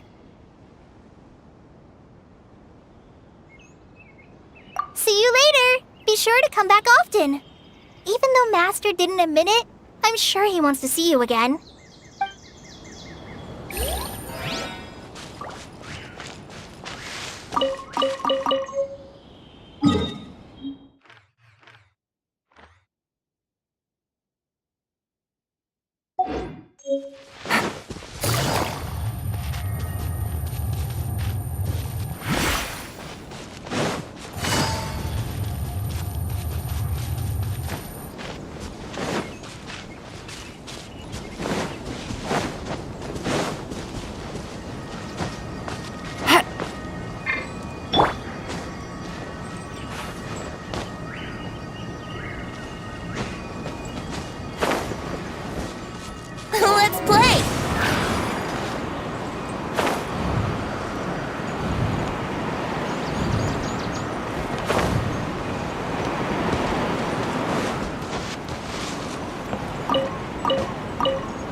gliding be faster?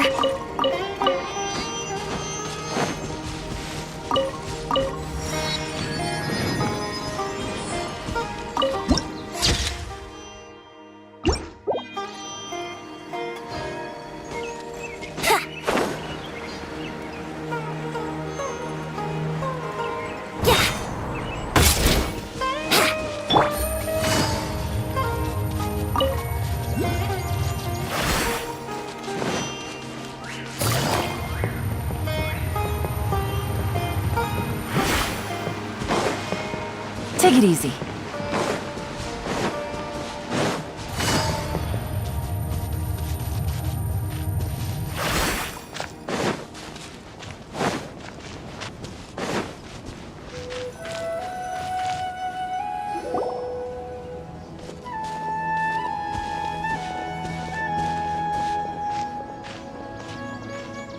Sumeru City! We finally made it! Oh, did you see that? When those people entered the city, something on their heads lit up. One moment, please, you two. It appears this is your first time visiting Sumeru City. Oh, yeah, that's right. But how did you know that? Because there's currently no information on either of you in the Akasha. But no need to worry, that won't prevent you from entering the city. In fact, the Academia conveniently provides each traveler to Sumeru City with a device. Perhaps you two have heard of the Akasha before. It's our beloved Greater Lord Rukkhadevata's lasting legacy, a treasure trove of collected knowledge. After centuries of tireless research on the Akasha, the Academia created one of its most ingenious inventions, the Akasha Terminal.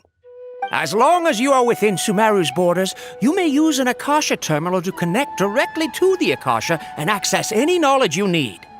I should mention that due to technical limitations, the operation of Akasha Terminals will be much smoother and more effective in large cities such as Sumeru City and Port Ormos. Oh, so this is the thing that Tainari was telling us about. It sounds pretty amazing. You two are quite fortunate. Until recently, it was standard practice to only issue Akasha Terminals to outlanders who spent an extended amount of time in Sumeru. However, this policy was recently changed, and now all travelers are issued one upon arrival. Here are your Akasha Terminals. Please handle them with care. It kinda looks like a leaf. To activate it, simply hold it in your hand and say the following phrase to yourself. May the mighty God bless us with their voice of wisdom. Oh, since this little doodad lets you access knowledge, maybe we can use it to find a way to meet Lesser Lord Kusanali. Let's give it a try. Ahem. May the mighty God bless us with their voice of wisdom.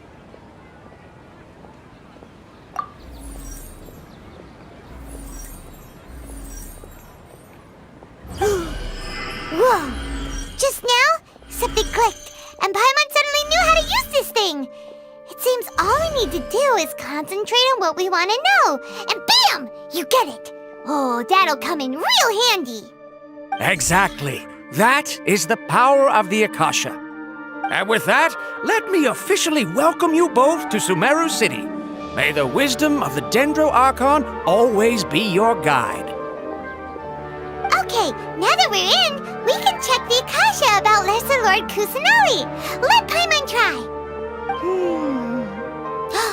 500 years ago, the sages found a newly born deity from within some scorched ruins. The deity now resides in the sanctuary of Suristana. Seems pretty similar to what Kali was telling us. Okay, next, let's concentrate on asking how to meet her.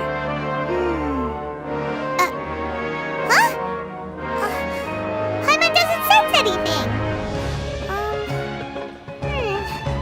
The Akasha didn't respond to Paimon's question. Oh, come on! Ugh. Focusing on this question feels like when you have something you're trying to remember and it's on the tip of your tongue, but you just can't think of it. Ugh. Paimon's brain is exhausted. Oh, smart idea. But what are you going to ask it?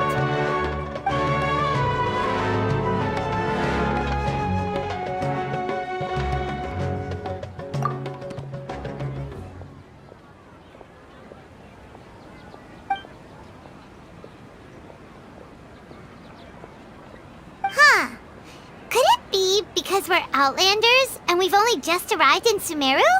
You know, maybe we're not qualified to receive an answer to this sort of question or something.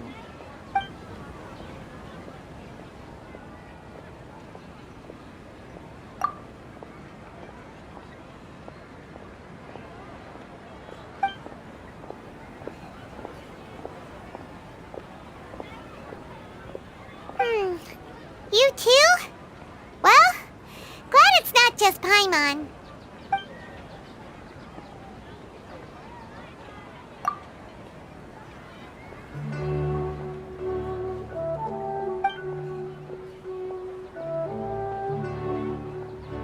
Uh-oh. Paimon's getting all teary-eyed all of a sudden. It feels like the people of Sumeru really miss their Archon. Well, seems no matter which way we try, we can't find anything that'll lead us to Lesser Lord Kusanali. Guess our only choice now is to try meeting with the researcher that Tainari recommended. He's from Sumeru and even has a position in the Academia. Maybe he'll be able to access more info from the Akasha. Let's see. Tainari wrote an address on the letter's envelope. Oh! It's not far from the city's gate! Let's head over and have a look! Hopefully he...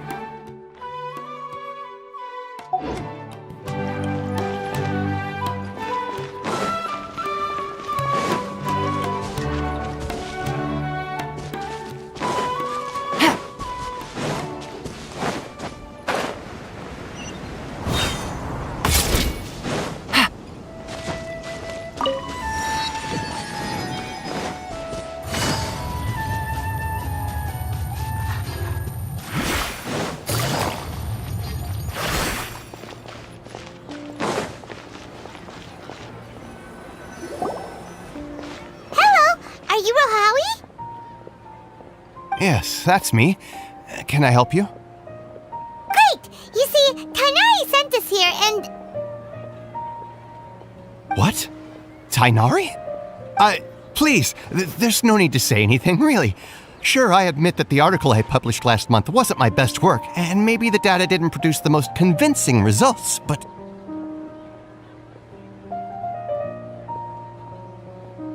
Here! This is a letter from Tainari! Oh, let me see. Ah! Ooh, what a relief. You two nearly scared the life out of me. So you two just have some questions for me? Seems even Tainari acknowledges my innate ability for procuring information. So, what is it you two would like to know? We want to meet with Lesser Lord Kusanali. Do you know a way we can do that? You mean you want to meet the Dendro Archon herself?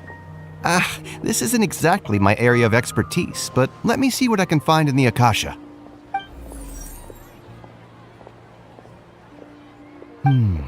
Sorry, the Akasha didn't respond to my query. What? You too? But what about your abilities for getting information and all that? Paimon was sure you'd be able to access more info than we did.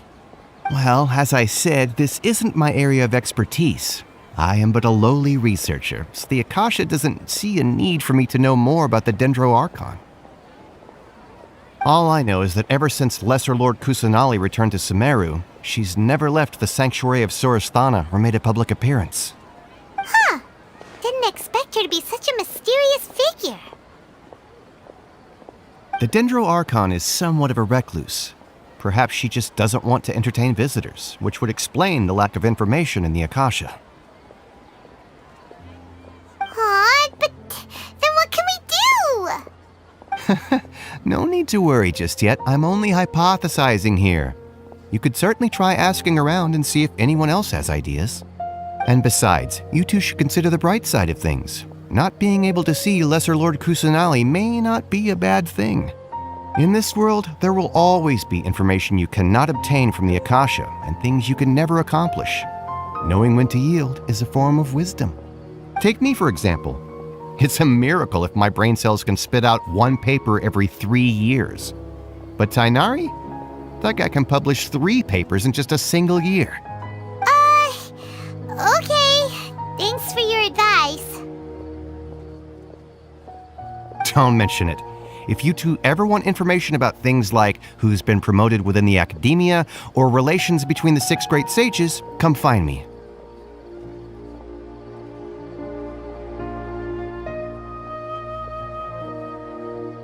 Hey, come on! This is a survival skill at the academia. Oh, Paimon's expectations were pretty low, but this is so low it's like digging holes in the dirt. So what do we do now? Even if we want to talk to someone, we don't know anybody here. Huh? Like who? Oh, you're right! Catherine! The Adventurers Guild has its own intel network. Let's hurry and find her. We handed all the cumbersome tasks again. Watch out for pickpockets.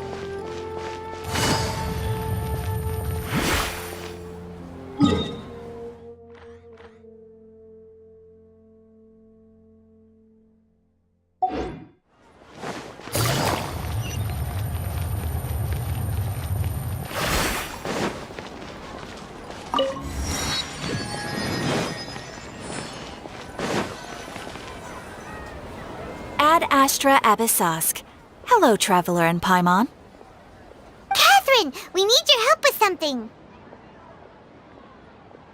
Understood. The Adventurers Guild is always ready to serve you. With what do you require assistance? We want to meet with Lesser Lord Kusanali. Do you know a way we can do that? You two wish to meet with Sumeru's Archon. Understood. Please wait.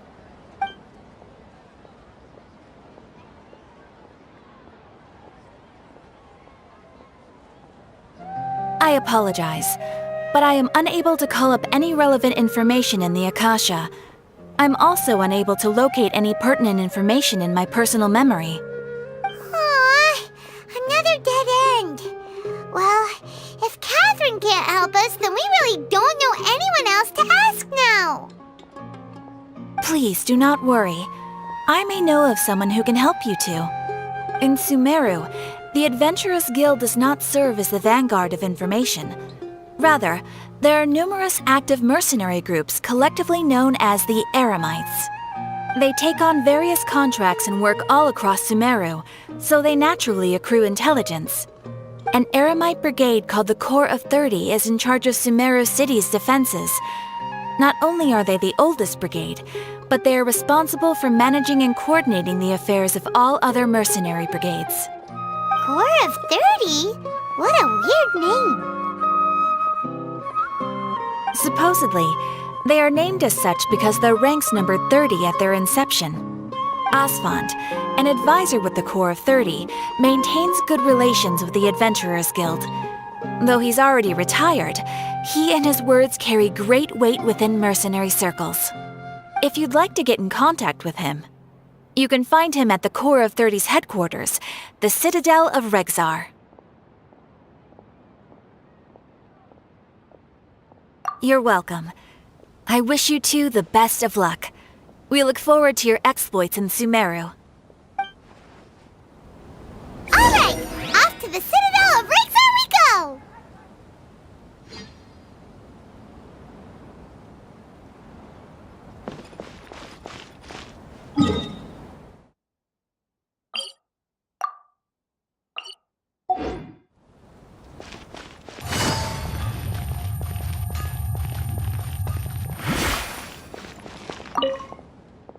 Easier with a few different identities to choose from. Need me to come up with some...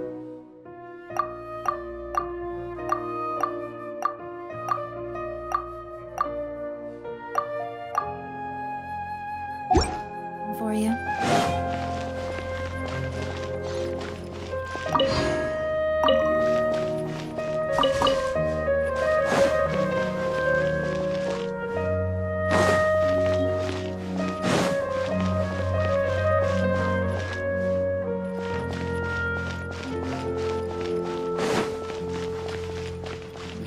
Military supplies for the Eremites.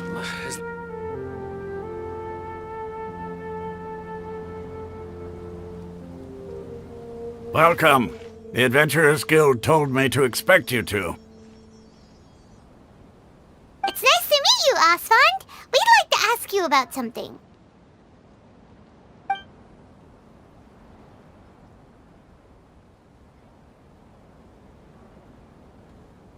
I see. So, Catherine's the one who sent you this way.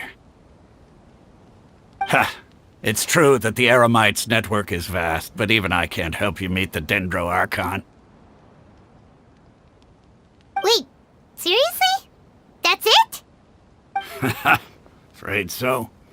The Eremites aren't terribly religious, so we don't know much about divinities. As far as the Akasha goes, we can access even less than you. We originally came from the desert. The gods there died off long ago. Since those days, we've used our own two hands to carve out a living. We don't beg gods for their aid.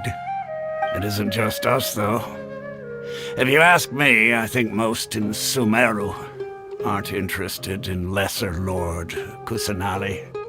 Oh? Why's that? Just take the Academia, for example. They're the ones who truly rule Sumeru.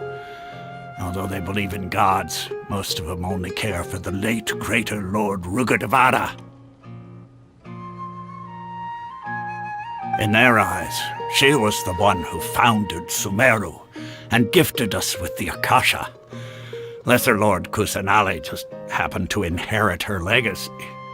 Because of the Academia's influence, most citizens are more familiar with Greater Lord Rugurdevada and hold her in greater esteem.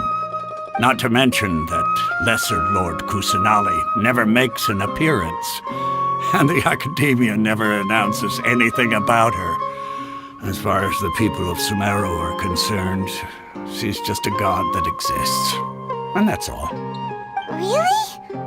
Aw. After hearing all of that, Paimon sort of feels bad for Lesser Lord Kusanali. Ha! But who knows? We're all just guessing when it comes down to it. Besides, I'm sure the God of Wisdom doesn't worry about her reputation among people like us. All right. Well, thanks for the info, Osfond. No problem. Always happy to help out the Adventurers Guild.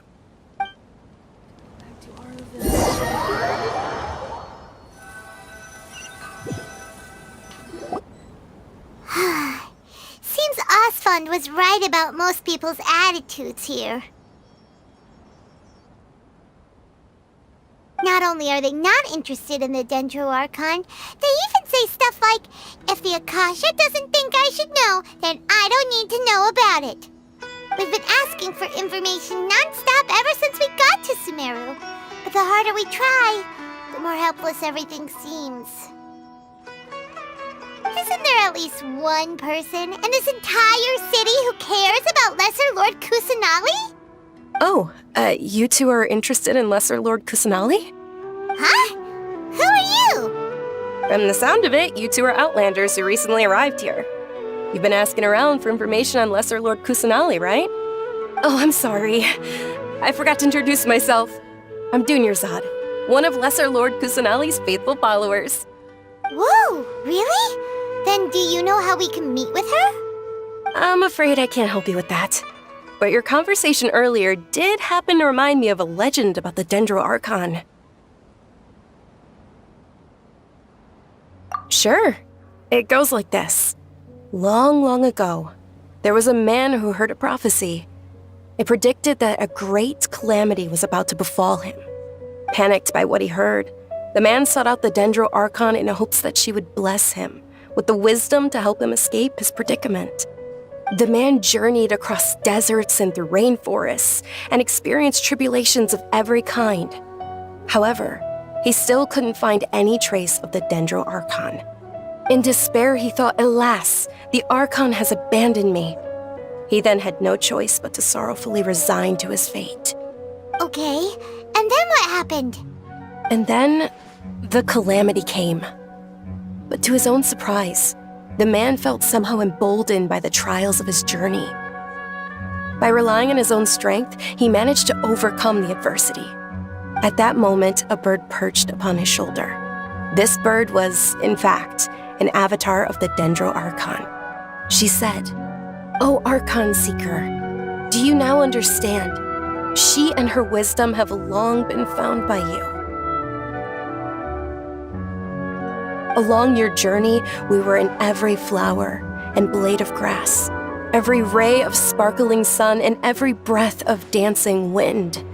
So long as you continue to think and ponder, we'll be wherever you go."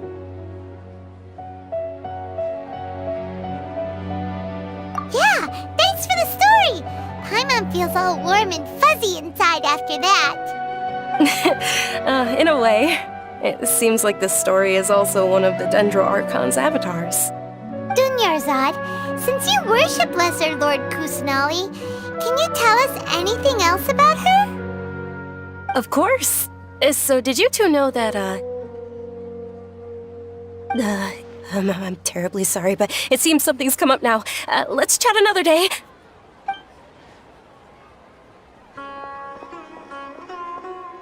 Hey, wait! What the heck just happened?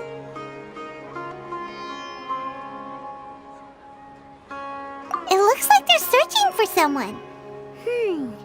Dunyarzad was acting super nervous just now. You think they're looking for her? This stinks! We finally managed to find a lead about Lesser Lord Kusanali! We can't let them get in the way now! Let's see if we can get rid of them. Then we can catch up with Dunyarzad! Hey, have you two seen a brown-haired girl wearing a purple top and a long blue dress? We're looking for her. Did she have bandages wrapped around her wrists? Yes, that's her. Did you see which direction she went? Yeah, she went that way. Quick, after her!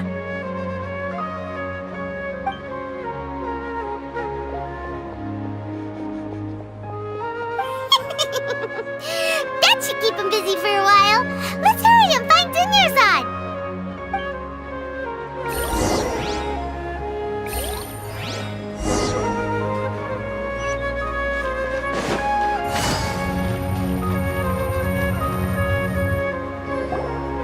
There you are, Dunyarzad. We thought you might have been long gone by now. Oh, it's you two. Oh, you startled me there. You can relax now. We threw those people looking for you off the trail. Really? Thank you so much. Unfortunately, I believe there's still more of them out there looking for me. Uh-oh, looks like there are some coming this way. Huh? More of them? Then what are we standing here for? Run! No, wait, my body isn't in the best shape. It's difficult for me to run. Okay, sounds good. There's a tavern on the other side of the port we can go to. They probably wouldn't expect me to hide in a place like that. All right, let's move out. Stay behind us. We'll keep an eye out for anyone looking for you. Trust me, just take my word for it.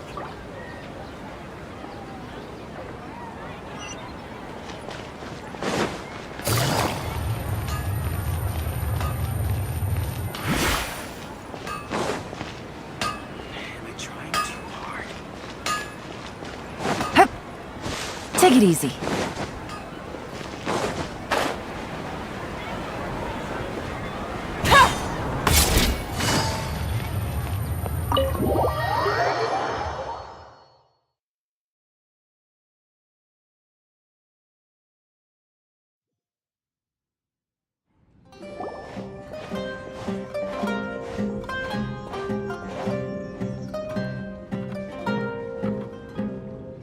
We made it.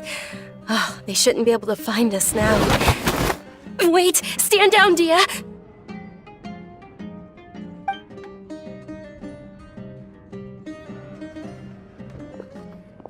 My lady, who are these two? They're travelers that I met on the street just a moment ago. They happened to notice that you were all searching for me, so they helped me hide. I see.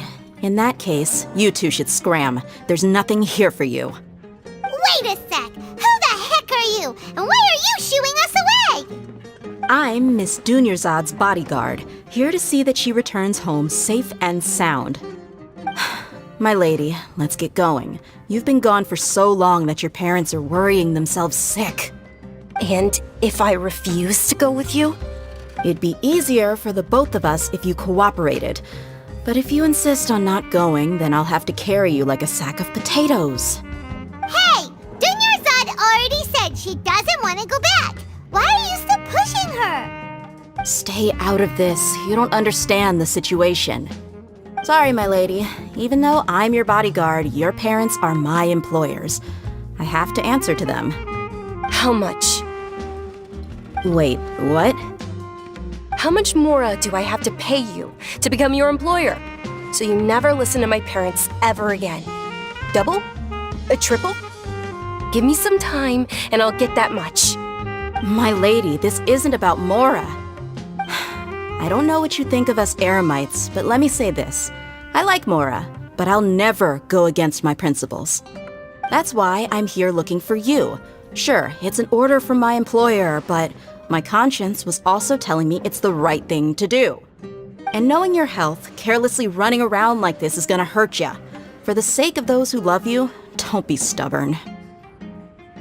No, you're wrong. I'm aware of my limits and I know what I'm doing. Honestly, the only people being stubborn right now are my parents. And I know perfectly well that it makes no difference if I'm at home or not. They still won't accept reality.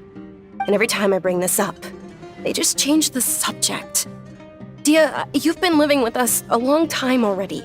This should be old news to you.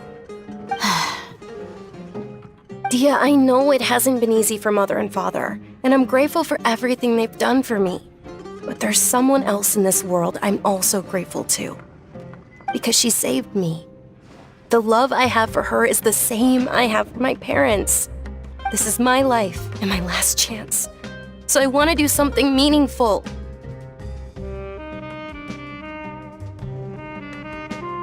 My lady, are you sure what you're doing now is meaningful? Yes, I'm sure. At least, it is to me. Fine, I won't ask you to return home anymore. But let me make something very clear. I'm only doing this because I respect your determination, not because I agree with you. Thank you, Dia. Sorry for being so rude just now. My nerves were acting up. And I even brought up your payment in such an offensive way. Don't worry about it, my lady. I did say that I like Mora. Besides, that's our next topic of conversation. Today's little excursion caused such a ruckus that every single bodyguard at the estate was deployed. It wouldn't be easy to hide things from your old man. Since this definitely won't be your last escapade, here's a little tip. You should at least make it look like your room and things are still in order when you leave. Also, you'll need someone to cover you for when you're out and about. So, I'll let you hire me, my lady. This way, everyone wins. As for the pay, let's say half of what your father pays me. We can settle the bill when we return to the estate. Okay, deal. Yay! Looks like they've reached an understanding.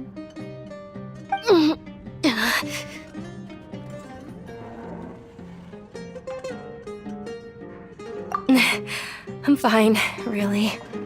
I just feel a little tired now that things have calmed down. My lady, stop trying to look tough. We're already in a tavern, so let's rest up and grab some grub. I'm sorry for worrying you two. If you don't mind, I'd like for you to join us. Sure! After you rest up, we want to hear more about Lesser Lord Kusanali.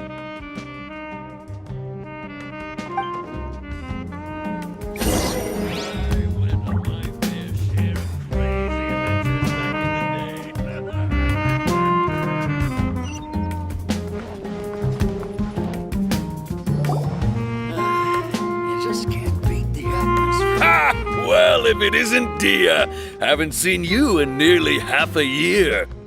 Word on the street is that you're a bodyguard for the Homayani family now. Don't you find that kind of work boring? Nah, you get used to it. How about a menu over here? You got it. Huh?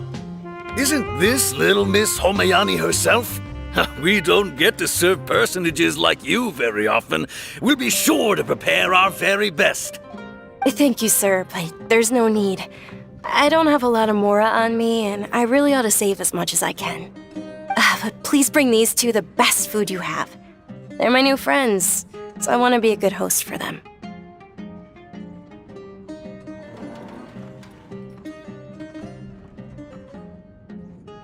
Yeah, we're already super grateful for everything you told us about Lesser Lord Kusanali. How about our coconut charcoal cakes? They're our signature snack, and they run cheap. Look, other customers over there are eating some now. They look kind of burnt and dry. Paimon will pass.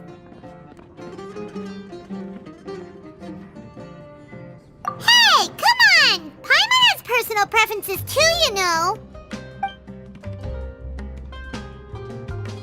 Dunyarzad, we asked a lot of people when we first arrived, and almost nobody was interested in Lesser Lord Kusanali. So, what made you want to follow her?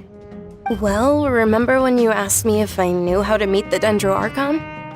Even though I don't know how, I think I've actually seen her before. Huh? Really? Yes, it was when I was a child. At the time, my illness had kept me bedridden for the better part of a year. I was stuck inside and couldn't make any friends, and my parents did their best to find treatments for me. But even then, the Akasha didn't have any helpful information. My younger self no longer had any hopes or dreams. One flare-up was so bad that I was in a semi-conscious state for several days. Then one night, I woke up alone in my room. I was terrified. My body was paralyzed. Even if I cried, there was no sound. At that moment, an ethereal voice spoke in my mind. Dunyarzad, don't be scared. You don't have to cry. Dunyarzad, don't be scared. You don't have to cry. Who are you? How do you know my name? How do I explain this? You might not be able to understand, but actually, I know everything about you. Really? Of course. I know that you're scared of thunder, that you hate taking medicine every morning, and that you love counting the petals on your mom's skirt. Wow, you really do know everything. Dunyarzad, is there anything you want? Want? Not really. I can't go anywhere or do anything. Huh? But aren't you a child? All children have wishes. Tell me what you want, and maybe I can make it happen. But can you make my illness go away? Oh. I'm sorry, but I'm not powerful enough to do that right now. Then, can you be my friend? After that, the voice said, "Okay, I'll be your friend." Although my body was suffering during those days, that voice encouraged me and told me many wondrous things. Beyond my window was the flourishing Sumeru city. Beyond the city was a lush rainforest. And beyond that was the wall of Samiel, deserts, and all of Tevat. Once I finally made it through that bout of illness, I couldn't hear that voice anymore. I told my mother about it, but she said that I must have been dreaming. But I know that that voice wasn't a figment of my imagination. Before that, I had never heard of Tevat.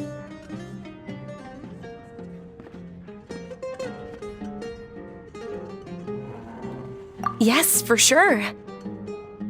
If it weren't for that voice, I would have never grown curious about the outside world, nor would I have learned how to read and enjoy so many books. That voice sparked a desire for wisdom. It had to have been the Dendro Archon. I've been hoping for a chance to repay her kindness. In fact, I was running around today to help prepare the Sub-Zero's festival for her. What's the Sub-Zero's festival? It's Lesser Lord Kusanali's birthday, which was the day that she was found by the sages. It's actually an old holiday that originally celebrated Greater Lord Rukkhadevata's birthday. When she passed away, the holiday eventually became a celebration of the Lesser Lord's birthday. I heard everyone was overjoyed when they welcomed her back to Sumeru. In those days, the festival was a huge deal. But because of the Academia's influence, people have gradually lost interest in the festival.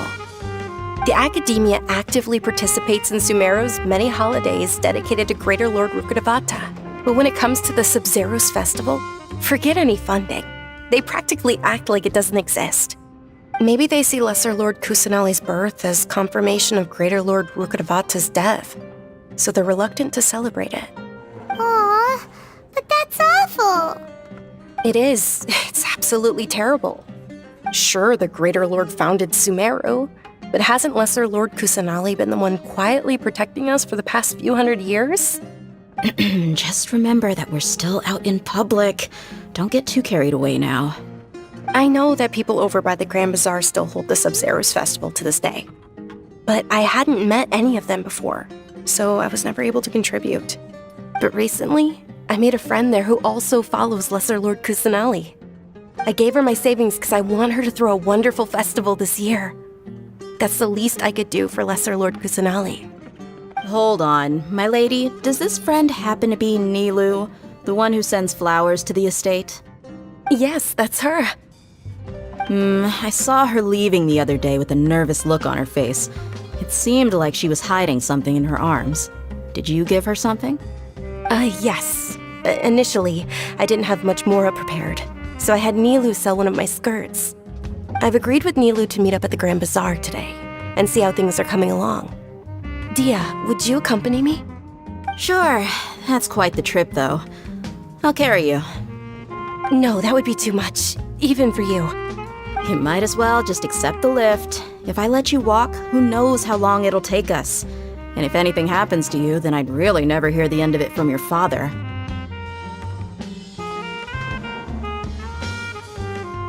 But of course! Nilu will be thrilled to hear there are more people interested in Lesser Lord Kusanali.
Sorry I'm late, Nilu.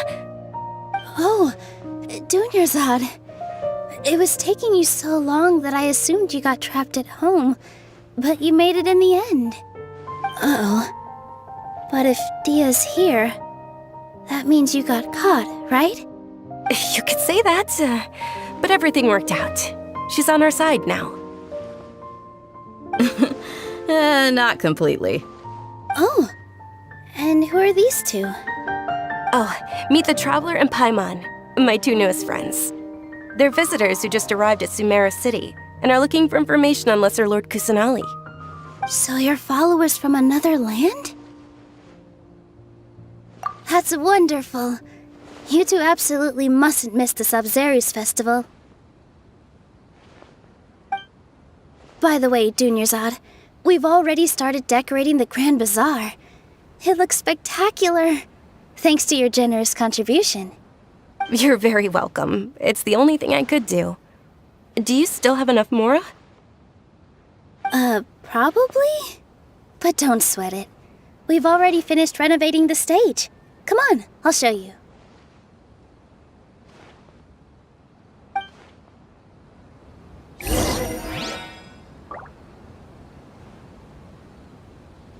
I've got great food, great drinks that everyone can enjoy. Wow! This place is amazing! Not bad. Last time I was here, the stairs were full of holes. The stairs were nothing. A little while ago, we discovered that the tree above the stage had a huge chunk of bark ready to fall off. Mr. Zubair was worried sick. We reported it to the academia many times, but they never sent anyone to deal with it. We didn't want anything bad happening, so we were going to cancel all the stage performances. Oh, probably because it was the theater asking. The academia looks down on performers like us. They probably think it would be best if the theater closed down completely. We can't let that happen, though. Not only would everyone involved in the theater go hungry, but then we wouldn't be able to hold the Sub-Zero's festival anymore. Thank the Dendro Archon for Dunyazad. With the more she gave us, we hired someone to patch up the tree, and we also gave the stage a much-needed makeover. The stage is going to be even prettier when it's festival time. I can't wait for you to see it. And I can't wait to see you on the stage. You've been practicing so long already. It's almost time for your dream to become reality. It's our dream. I'll do my best for the two of us. Nilu, what are you gonna be doing at the festival? She'll be dancing the dance of Sub-Zeros, the most important performance at the Sub-Zeros festival. Dunyazad, have you told him the origin of this holiday? I only told them about the Greater Lord and Lesser Lord so far. Okay, then I'll tell you two about how this holiday came to be. According to legend, the Sub-Zeros festival was originally the Goddess of Flowers' birthday celebration for the Greater Lord. A long, long time ago, on one of Greater Lord Rukkhadevata's birthdays, her friends threw her a celebratory banquet. Some of the gods got drunk. One started playing music, and the Greater Lord started singing, so the Goddess of Flowers began to dance. As she danced upon the grass, countless beautiful parisaras began to bloom wherever she stepped. Those brilliant purple flowers became her dazzling stage. All the gods clamored, "Oh, if only time could stop at this very moment."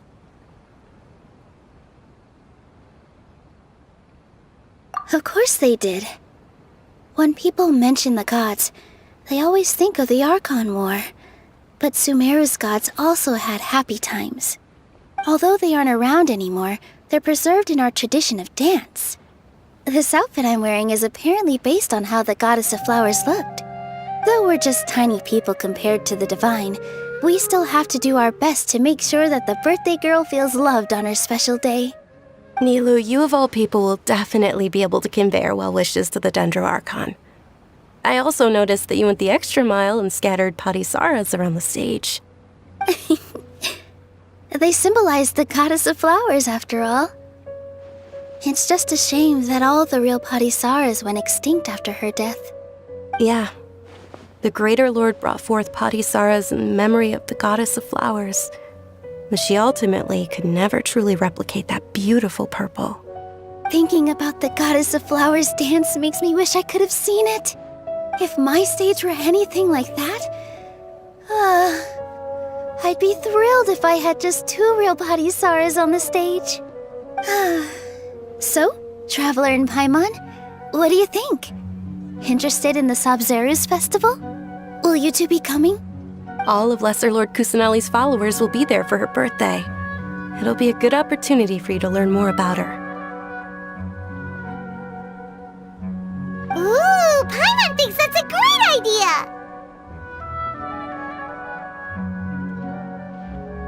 Hey, come on! There's nothing wrong with enjoying a festival. Besides, it's Lesser Lord Kusanali's birthday. She'll be happy to have more people who are celebrating it. So how about we all attend the Sub-Zero's festival together?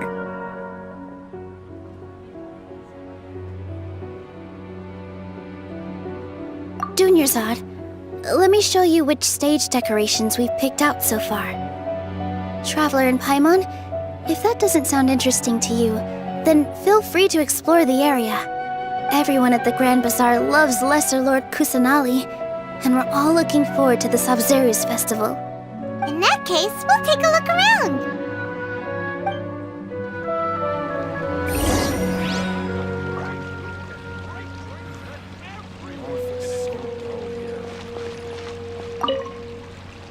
Whoa!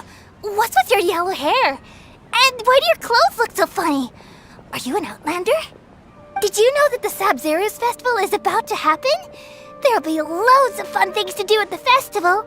But the best part is when Ferris, the Knight of Flowers, passes out candy to everyone.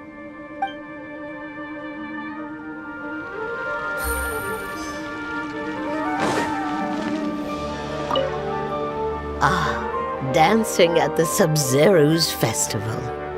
You know, I also danced when I was younger.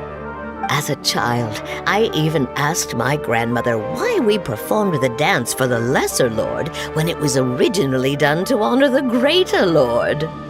My grandmother said that Greater Lord Rukkhadevata is a beloved deity and honored by all. And Lesser Lord Kusanali is too. If the Goddess of Flowers ever knew Lesser Lord Kusanali, then she would certainly have wished to be her friend and hold celebrations for her too. The Sabzeruz festival has been losing its appeal over the years. That is, until a wealthy benefactor stepped in this year and brought the festival back to life. I heard she forked out a lot of mora to make it all happen.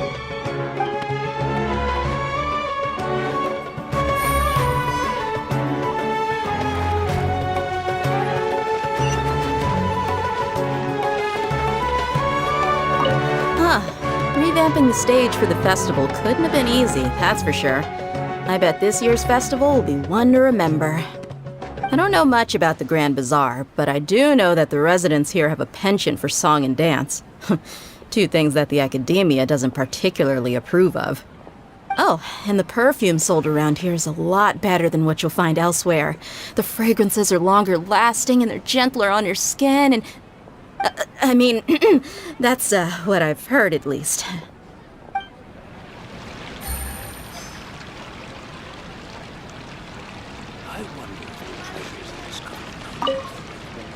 Things are really shaping up, and there's a buzz around the festival this year.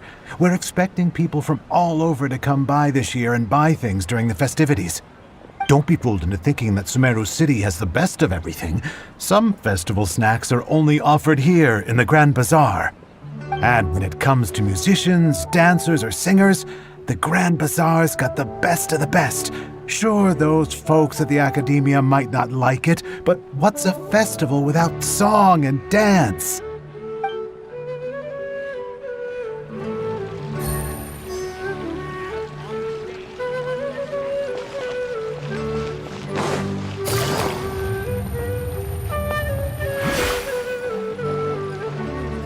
Milu, your outfit looks amazing. There's also something different about you from when we first met up. I thought I'd add a little extra pizzazz to my dress for the festival. See? Wow, did you sew all that yourself? Uh-huh. Sewing is a fundamental skill for everyone in the theater company because we make all our own costumes. Did you know that Mr. Zubair not only can make costumes, but props too? I've noticed that you can't keep your eyes off that crown over there. Would you like to try it on? May I? Of course!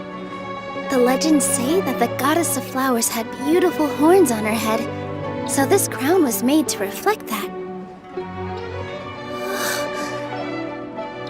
Dunyarzad, you look absolutely stunning with it on. It's like I'm looking at the Goddess of Flowers herself.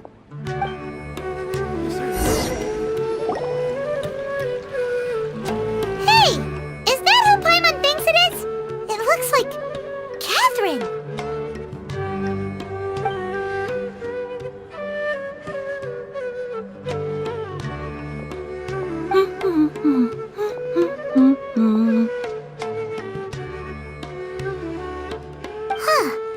come to think of it, Paimon's only ever seen her behind the counter at the Adventurers Guild.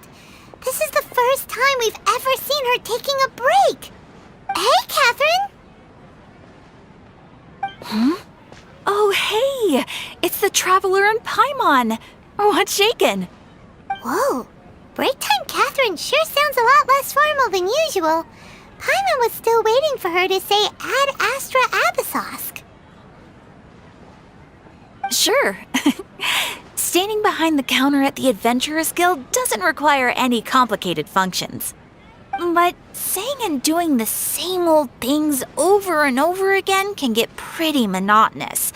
Like watching the same Fontaine movie day after day. But take you two, for example. You travel across Teyvat to enrich your lives and gain new experiences. Well, we enjoy traveling across Teyvat and all that, but we're mainly looking for clues about his sister. Yes, you should keep searching. Sometimes the answers we're looking for aren't necessarily at our intended destination. Instead, they're found along the way. Huh.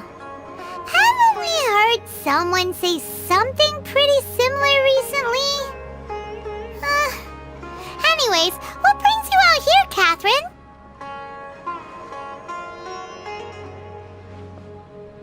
No, not particularly. I guess you could say that I'm loving the recent atmosphere here. If festivals bring happiness to everyone, then that's where their true value lies. Oh, it looks like it's about time for me to be heading back now. Alright, we'll see you next time at the Adventurers Guild. Oh, by the way, thanks for connecting us with the Eremites. We've already made some great friends in Sumeru City thanks to you. I'm sure you two will get along well with the people here. You've already been blessed by the element of Dendro after all. See you around!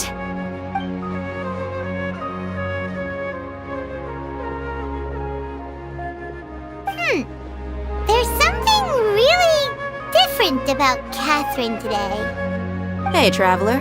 Paimon. Oh, hey, Dia! What's going on? I've got something to tell ya. My lady knows you're looking for ways to meet Lesser Lord Kusanali, and she's been trying to come up with a way to help you. Well, I have an idea that might help. Are you serious? We'd love that! It might not necessarily pan out, so don't get your hopes up too much. I'll need to take you two somewhere and ask someone some questions. My lady is feeling a little worn out at the moment. Nilu's found a place for her to rest. After I take my lady home, let's meet in front of the Citadel of Regzar. Sounds like a plan! Let's head over to the Citadel of Regzar and wait for Dia! Shoots is the best stall in the whole bazaar. Welcome! Get your spices here. We've got all kinds.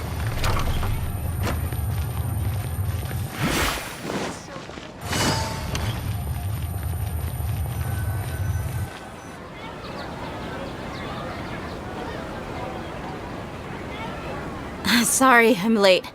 It took some convincing for the master and mistress to believe that Miss Dunyarzad was only sitting in the port for a while because she was in a bad mood. Anyway, I guess I should be thanking you. I haven't seen Miss Dunyarzad that happy in a long time. If it wasn't for you two, she probably would have been caught and dragged back much earlier. You sure sound a whole lot nicer than when we first met, Dia. Who would have thought you had such a soft spot for Dunyarzad? It's called being a professional. I'm a bodyguard, and I work for whoever's paying. Look, Dia's blushing.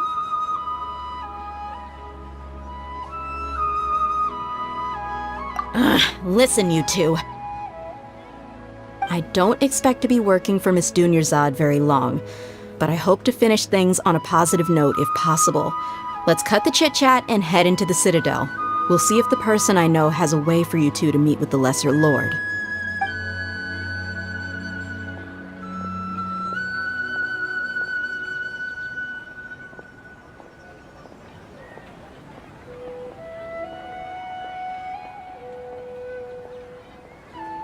Oh, hey, Chief. Ha, Dia! What are you doing here? And well, didn't expect to see you three together. I take it you all know each other already? Mm-hmm. We met this morning after the Adventurers Guild pointed us to Osfon for more info. No kidding. Huh. So, where's Ruksha? I thought I'd help these two out by asking about the theft. Anything you can tell him? Rookshaw's gone over to the Academia. The Grand Sage recently ordered Sumeru City to begin bolstering its defenses, so people from all over have been called back to the city. Since you've already mentioned the theft, I suppose I might as well tell him what we know. Appreciate it, Chief. Theft? Sorry, what the heck are you guys talking about? Just recently, the Academia lost something, and there's a chance the item is connected with the Dendro Archon. This case might just somehow help you in meeting her. I suppose that's one way to look at it. But if you ask me, the case is more about the Academia than anything else. Let me fill you in. The Academia recently sent a convoy to pick up an important package from Aru village. Word got out, and the convoy was robbed on its way back. The Grand Sage took the whole matter very seriously. Not only did he dispatch the Matra, but also enlisted our help in the search for leads. All we know so far is that whatever was stolen is currently in Port Ormos. You two have heard of Port Ormos, haven't you? It's the largest commercial port in all of Sumeru. You can travel there by leaving Sumeru City and heading south along the river. The Academia's grip isn't long enough to reach all the way to Port Ormos, so the city's a little more laid back, meaning the population's also a mixed bag. You never know who you'll meet there. Apparently what was lost has a great deal to do with the Akasha, knowledge, and even the gods. I'm afraid I don't have any other details for you, though. If you're interested, maybe you could head to Port Ormos and ask around yourselves.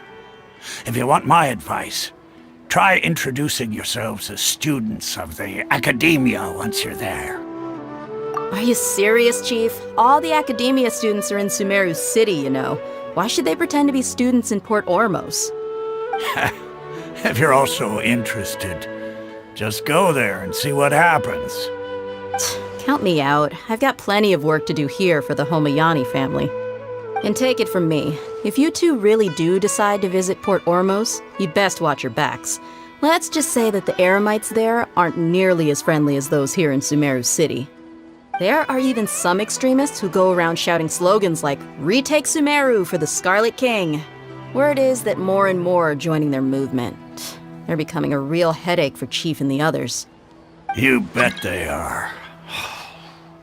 The Scarlet King's been dead for thousands of years. Now they start spreading rumors of his return. Ridiculous. Not everyone's like you, Chief.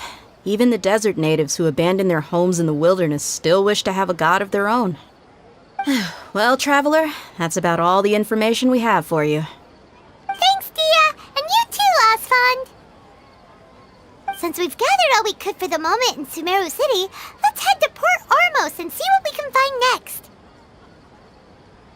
Miss Dunyarzad is looking forward to seeing you both at the Sub-Zerus Festival, so be sure to get yourselves back here in time for that. Good.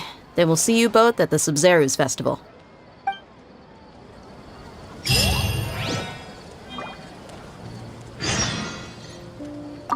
It's been a while since I visited the Citadel of Regzar. I'll catch up with Chief for a bit before I head back myself. He really did a lot for me in the past. Remember, to get to Port Ormos, just follow the river south from Sumeru City's port. Just be sure to take care of yourselves out there. We'll meet again at the Sub-Zerus Festival.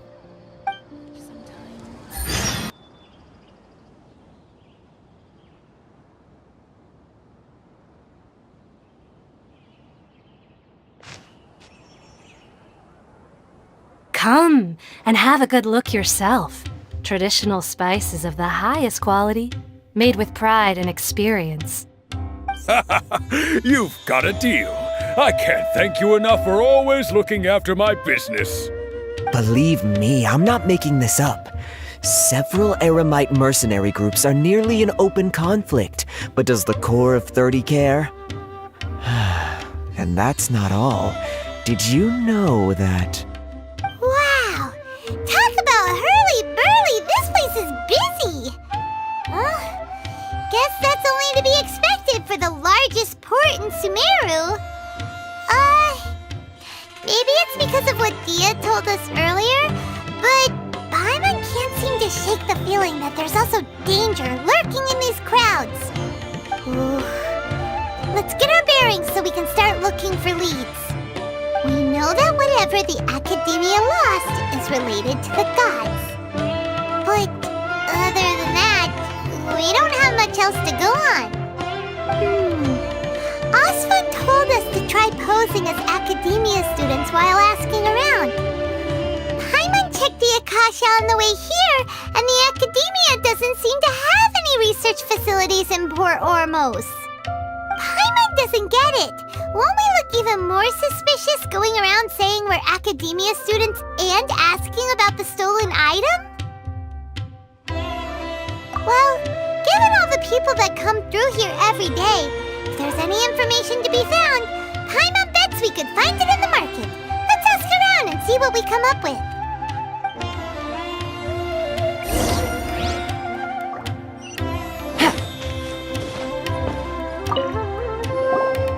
Welcome. Welcome. How can I help you two? Hi there. We would like to ask you a question. Do students from the Academia ever come to Port Ormos? Of course. Especially around this time of year. Students from Sumeru City that are about to graduate often come to Port Ormos to cut loose a little. Many people often talk about how hard it is to get accepted into the Academia, let alone graduate. But those who finish their studies and go on to become full-time researchers at the Academia have it even harder. Sure, we may not be Sumeru City, but Port Ormos offers beautiful scenery and a stress-free environment. Some even say it's good luck to come to Port Ormos, so students and researchers come flocking here when things get to be too much at the Academia. You see over there? Those are students from the Academia. They've been looking worried and miserable ever since they got here a few days ago. If you ask me, the life of a merchant is better. So long as the Akasha teaches us what we need, then life is good. Those students seem to be discussing something. Let's see if we can listen in.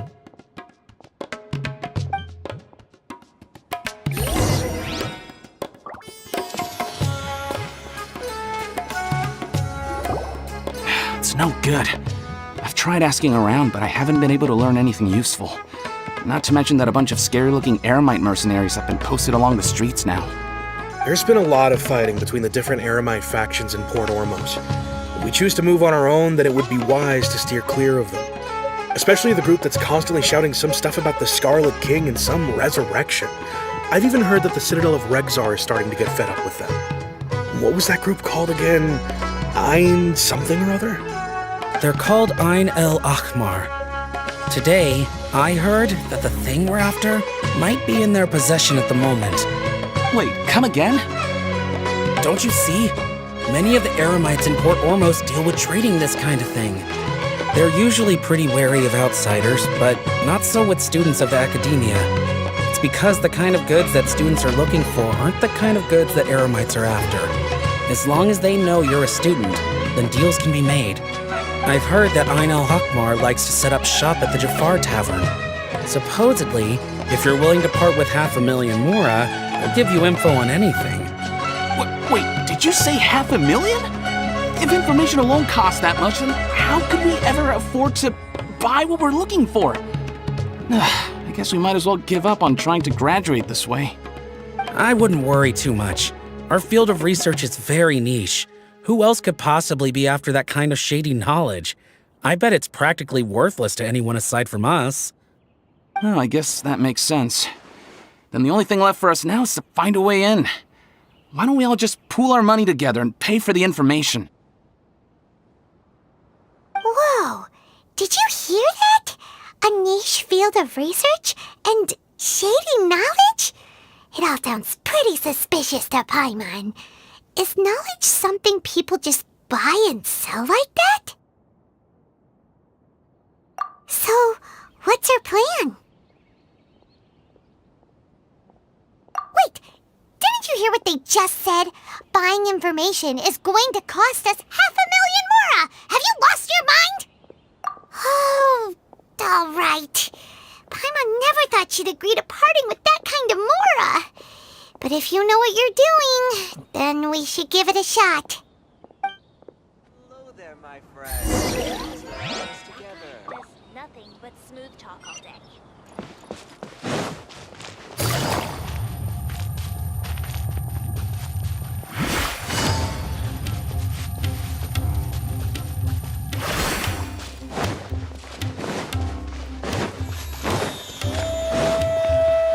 This is the place we heard those students talking about. Let's find a seat somewhere and see if we can spot the group they mentioned.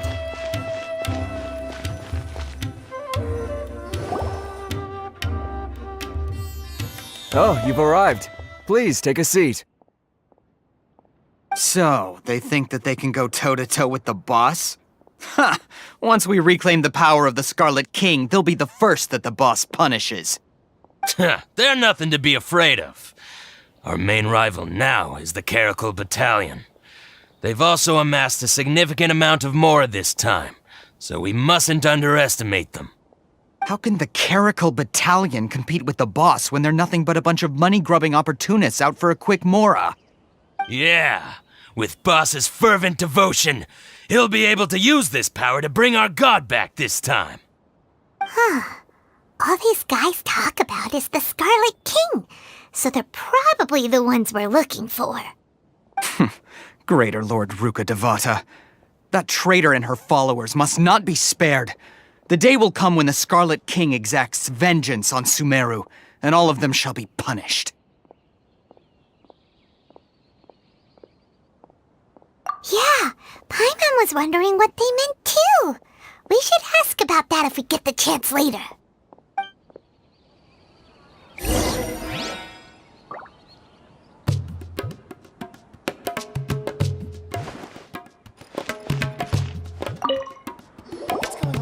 Huh? Who are you? What do you want? A traveler? Now's probably not the time to talk about that. Didn't the students say Eremites are wary of outsiders? A student? What's a student from Sumeru City doing in Port Ormos? Ah, well, if it's info you want, you've come to the right place. The question is, can you afford it?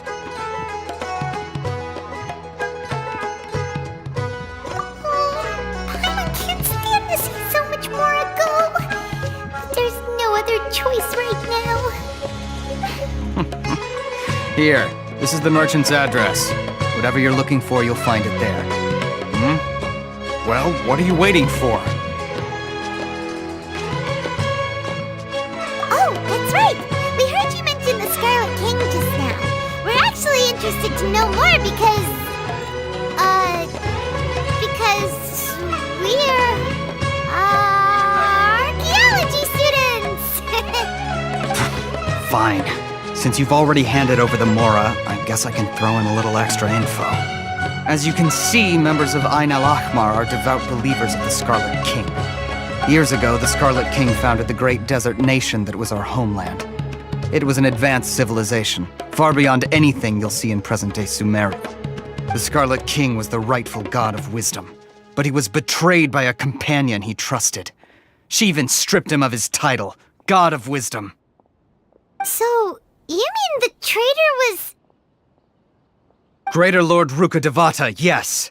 That shameless wretch destroyed the Scarlet King's civilization, and our ancestors were forced to flee to this land where we were made to suffer the tyranny of our enemies. Furthermore, she conspired with the Academia to cover up the truth of her actions, and create the merciful and benevolent facade for which she is now known.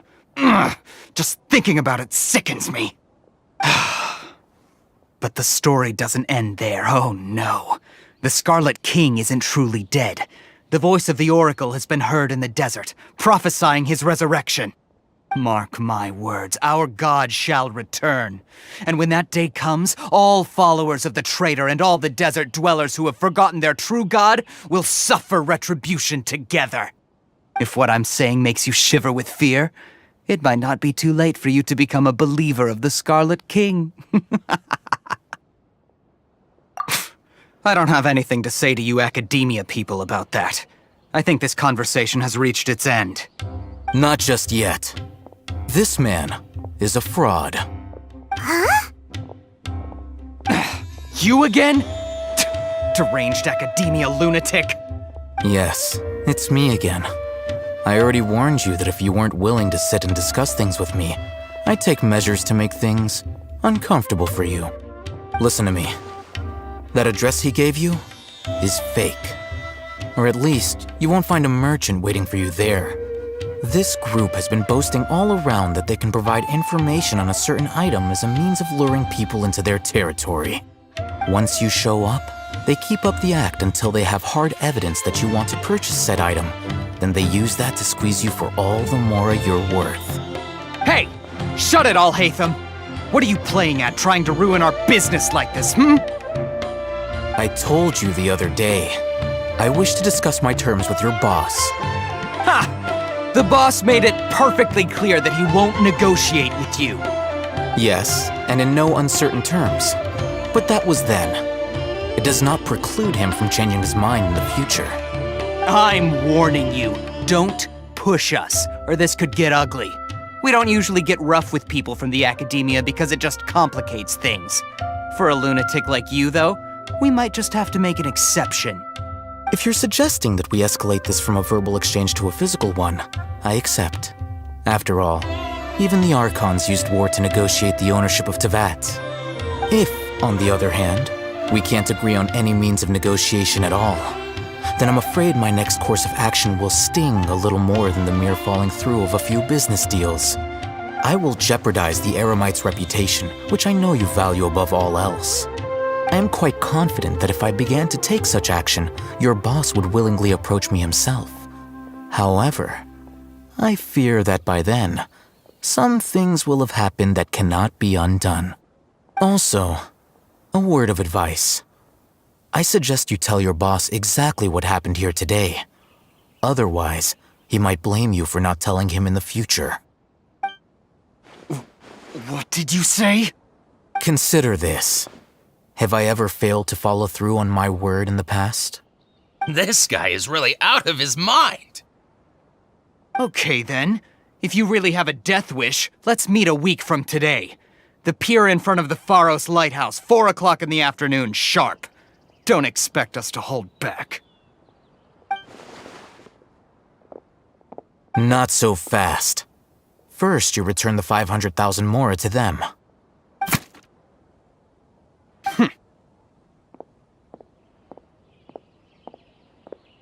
Please, I beg you, don't provoke them. We can't afford any trouble with this crowd. They haven't even paid for their food yet. Ah, Mr. Iman. There appears to be fewer staff in the restaurant recently.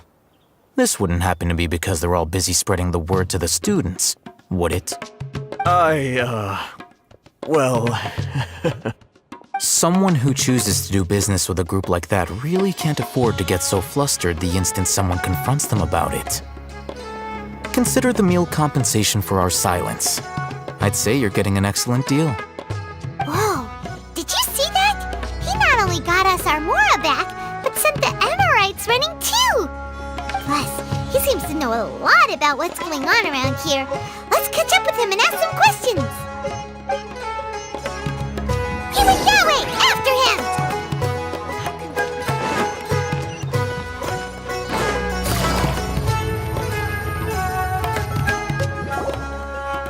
Wait up! It's Al-Hatham, right? What do you want? No need for thanks. My goal was to get to them, and you two gave me just the opportunity I needed. We're even. Oh, I advise you to keep your distance from them. Since they weren't able to make off with your Mora in the end, they might harass you again in the future. All right, Goodbye. Hold your horses! We still have something to ask you about! Since you tore through their scam right in front of them, you must know the real story about certain something, no? Who exactly are you two? And why are you inquiring about that? A student. Right. Look, you should know that those thugs conducting business with you had nothing to do with your lie. Huh? Oh, yeah! He's really strong! Weren't you saying something about a physical exchange? We can help with that. He doesn't even have a vision. Forget it. Maybe not, but he can still use elemental energy. Otherwise, there's no way we'd go asking for info from from guys like that. Those hot-headed thugs are definitely gonna bring a lot of backup for your next meeting. Even if you don't go alone, you won't regret taking us with you.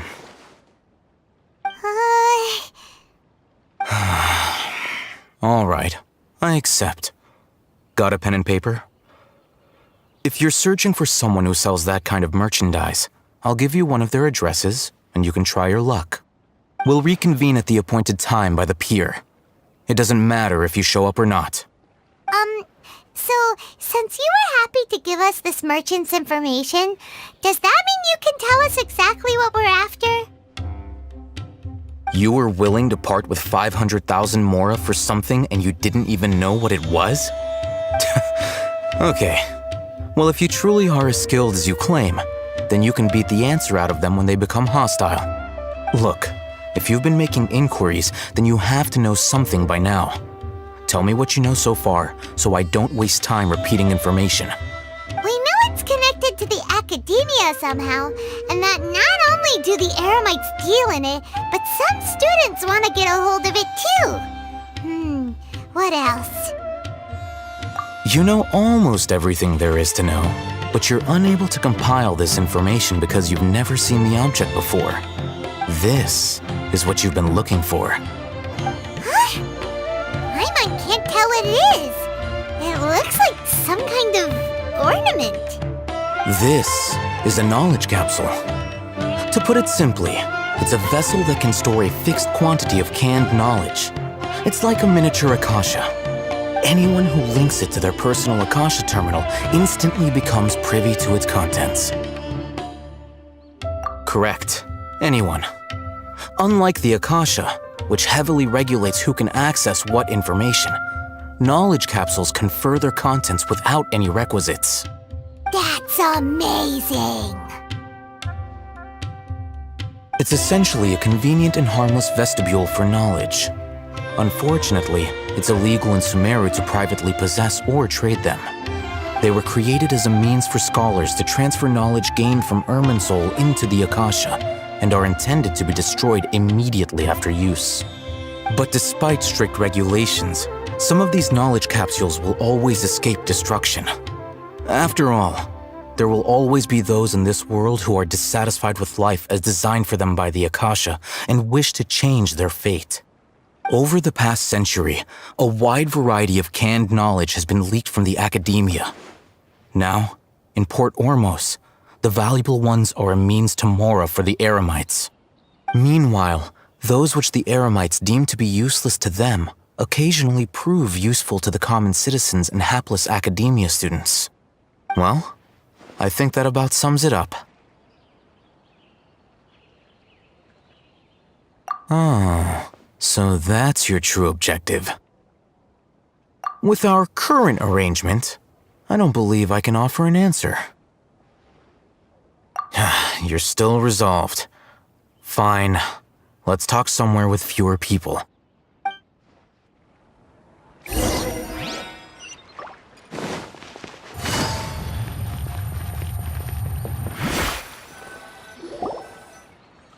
Let's continue our conversation here. If you wish to learn more about the knowledge capsule that the Academia lost, then you must help me with something. I need you to find someone named Dory, a traveling merchant. Unlike the peddlers who hawk inferior knowledge capsules, she often has quality goods in stock. Some say that as long as there is profit to be made, there is nothing she won't dare to sell. She's guarded against people from the academia because most of her wares don't comply with academia regulations. I think she blacklisted me. I met with her informant, but it soon became clear that they had no intention of letting me get any further. Become one of Dory's customers and earn her trust. This is my condition for further collaboration. Why do you want us to meet with her?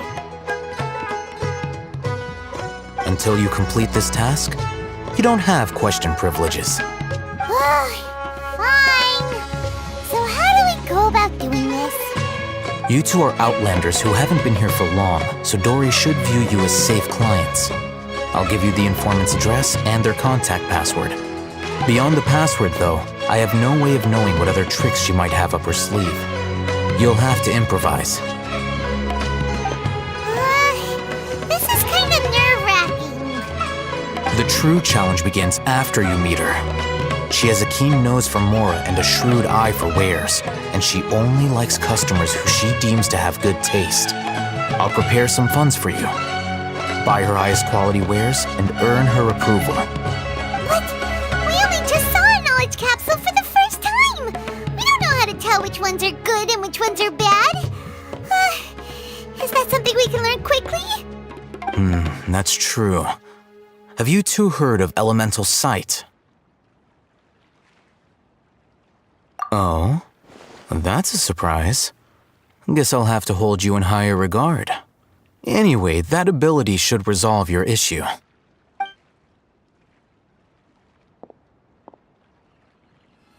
Here are 2 knowledge capsules. Tell me, can you detect any difference in their quality?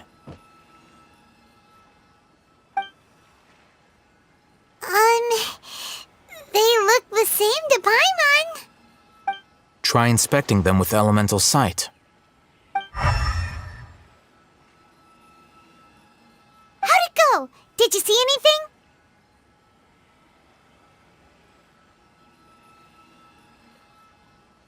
Rumor has it that higher quality knowledge capsules generally appear brighter when viewed through elemental sight. That's because knowledge originates from Irminsul, the root of Dendro power itself. The more powerful the knowledge, the richer it is in Dendro energy. However, some canned knowledge with a high concentration of elemental energy is of little use in contemporary times, so those capsules are of little value. Using elemental sight is merely a stopgap measure, but it should suffice for earning Dory's trust. That sounds pretty impressive. Here's a sheet with the informant's location and contact password, and here is the Mora for purchasing canned knowledge. Don't be cheap. You'll need to spend to catch Dory's eye. If there's any Mora left over, just keep it. Oh, and be sure to exercise some caution. There have been Matra present in Port Ormos lately. Your efforts will be for naught if they catch you. Matra?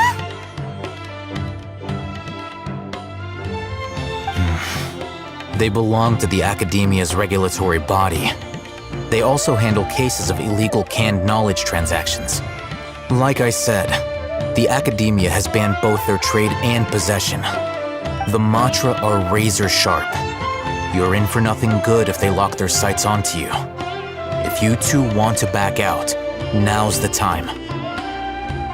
Okay, then we have a deal. If you succeed in your dealings with Dory, come find me at the Wikela Funduk. We'll have an open discussion then. Looking at what Al-Haytham wrote, Dory's informant is a trader near Old Ormos. Let's follow these instructions and try to get in contact with him.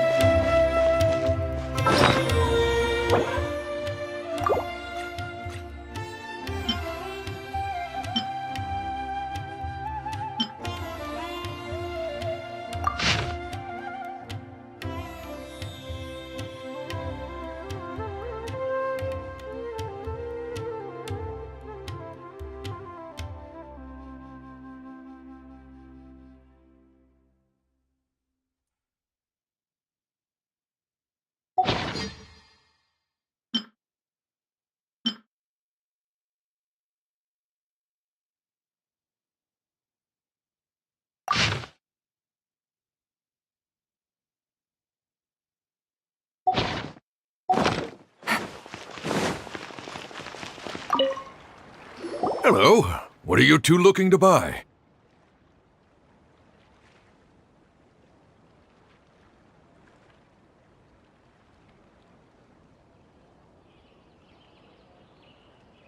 Wait, are you sure you're remembering that right? Paimon doesn't think it was that on the paper. What a unique palate. We have unripe hara fruits, but we usually keep them in the back. I'll have someone escort you. Following the paper got us past the first round. Ronak, these two want to buy unripe hara fruits. Show them to the warehouse. Got it. You two, please follow me. You two have a fascinating fashion sense. We haven't seen a customer wearing a Sumeru rose for quite some time. Hold on. Let me think. Sumeru rose means common merch. No, look again. We're obviously wearing mourning flowers. Ah, my mistake. I do apologize. Whew. That pop quiz sure was scary. The warehouse is up ahead. Please follow me.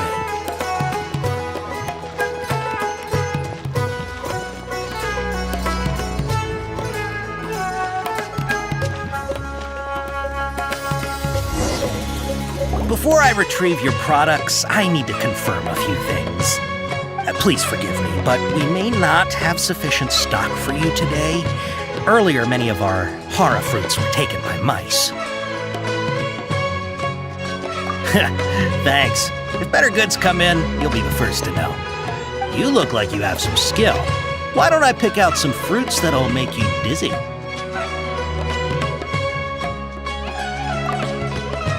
No, that's not it. The paper said that heat stroke is the answer to erudition. Eating something that causes heat stroke sounds... I'm sorry. But as things He's cautious of us. Let's take a closer look at the paper that Al-Haytham gave.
Letter from an informant.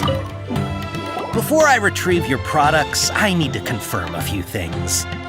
Please forgive me, but we may not have sufficient stock for you today. Earlier, many of our hara fruits were taken by mice. Thanks. If better goods come in, you'll be the first to know. You look like you have some skill. Why don't I pick out some fruits that'll make you dizzy?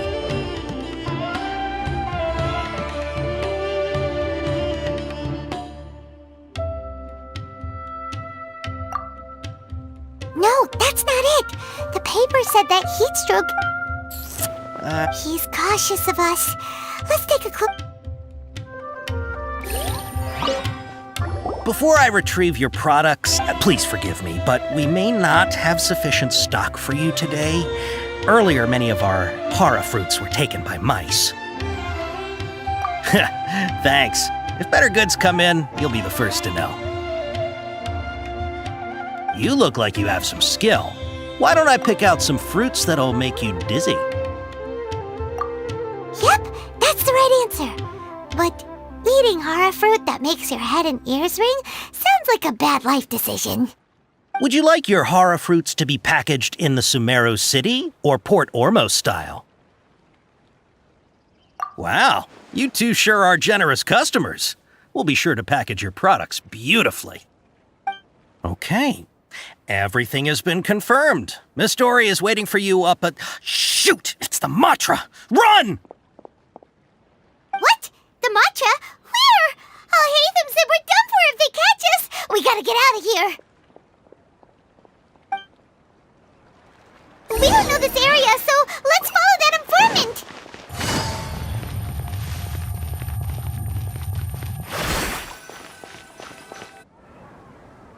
He ran that way!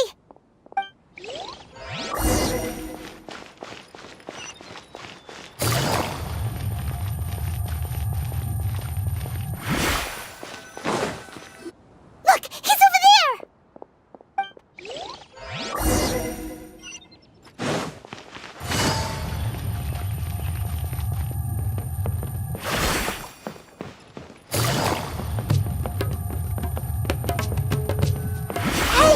If you're hiding from the Rishbaland tiger, come this way!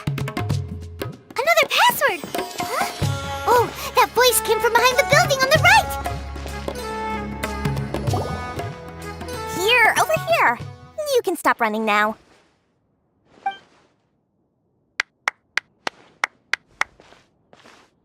So you were the one who was calling out to us just now. But, are we definitely gonna be safe here? These two good customers wish to buy some hara fruit, Miss Dory. And if there's nothing else, I'll just excuse myself. Oh, very good. Thank you. Huh? Wait, you're Dory? Paimon sure thought you'd look a whole lot scarier. Hey, what are you trying to say, Princess Pea-Brain? I can be scary enough when I need to be, believe you me. If you don't watch what you say, then you can forget about doing any business. But it seems you two have actually done pretty well so far.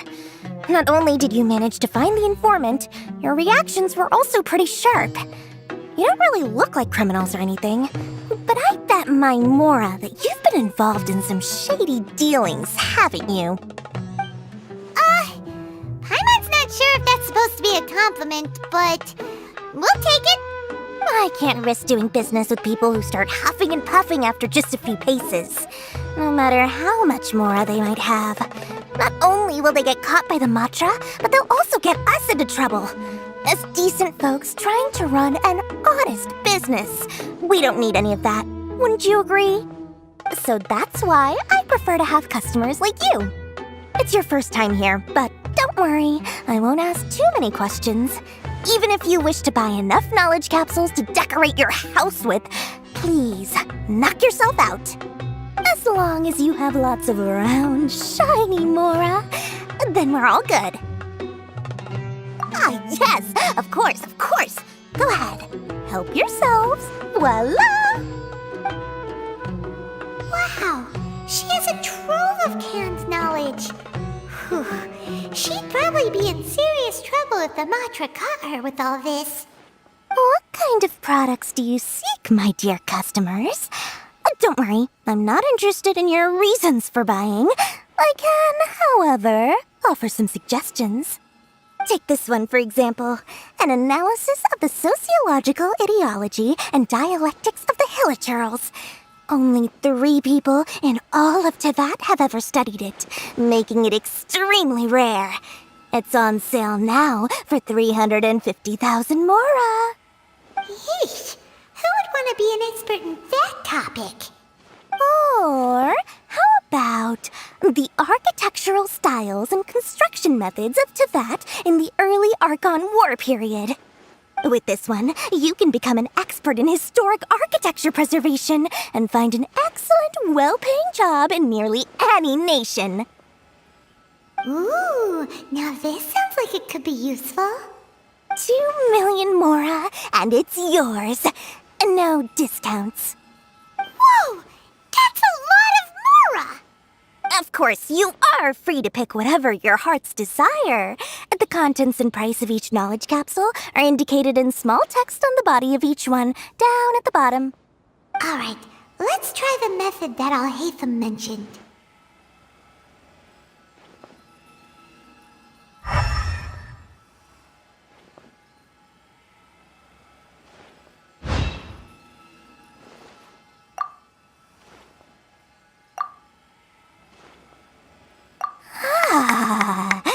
You've really got a good head on your shoulders, and quite the eye for quality. We'll take these, please and thank you. My oh my, you are blessed with a taste for both the exquisite and the extravagant. Customers like you are a rare breed. 1 in 100. No, 1 in 1,000 even. Listen, I have a special offer for you two. If you spend just 100,000 Mora more, you can pick any knowledge capsule of your choice up to a value of 1 million Mora. Say what now? Hey, did you hear that? Spend another 100K and we get a capsule worth a whole million! But all the canned knowledge we just bought is easily worth 500,000 Mora. If we spend just a little more, we can get something worth 1 million Mora. Isn't that a fantastic deal? Think about it. We've gone to all this trouble to get this canned knowledge. And so far, everything we bought belongs to Al-Haytham. Aren't you even the least bit curious about how this whole canned knowledge thing works? We're talking instant knowledge here. Don't you want to try it yourself?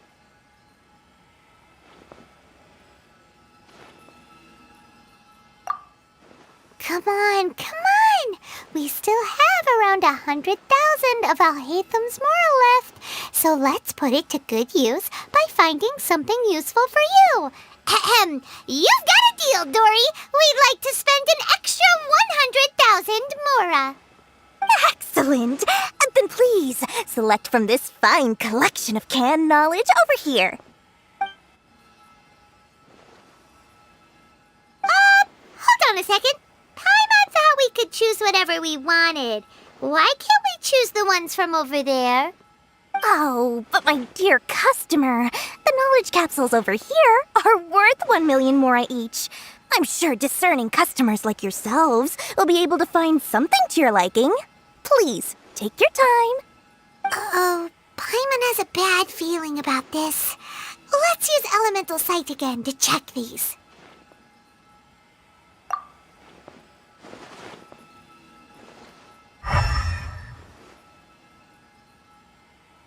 So, what did you see? So, they're all worth about the same amount? Well, anyway, the Mora's already been spent, so let's at least try to find something useful. Let Paimon take a look here. An introduction to traditional Sumeru brewing techniques, the art of growing spices, an overview of ancient runes. Oh, how about this one? Sword Fighting Techniques 8. Not sure we'd ever find volumes 1 through 7, but at least this knowledge should be useful, right? Let's go with this one. Dory, we'll take this one. All right, very good. I'm expecting some new goods in the next couple days, so be sure to check back again soon. Whether it's canned knowledge or anything else you need, bring your Mora to Dory and doors will open. Our dealings with Dory went smoothly enough. Let's head to Wakala Funduk and meet up with Al-Haytham. Hopefully now he'll finally finally tell us about what the Academia lost. Mora, Mora, shiny Mora. Oh, please, come back anytime you need something.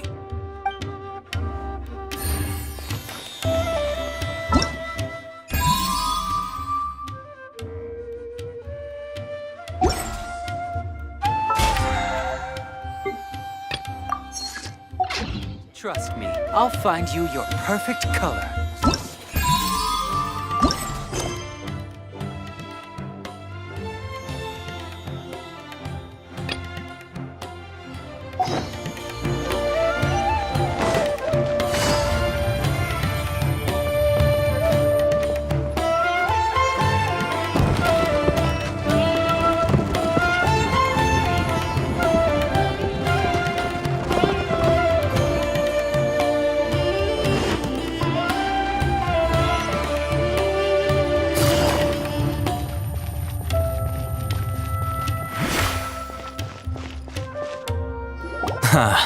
You two made it. And from the looks on your faces, you were successful. Whoa, there's so many people from the Academia here. Why would you pick this place as our meetup spot? Well, Wikela Funduk is under the Academia's control, so naturally the Academia has people working here.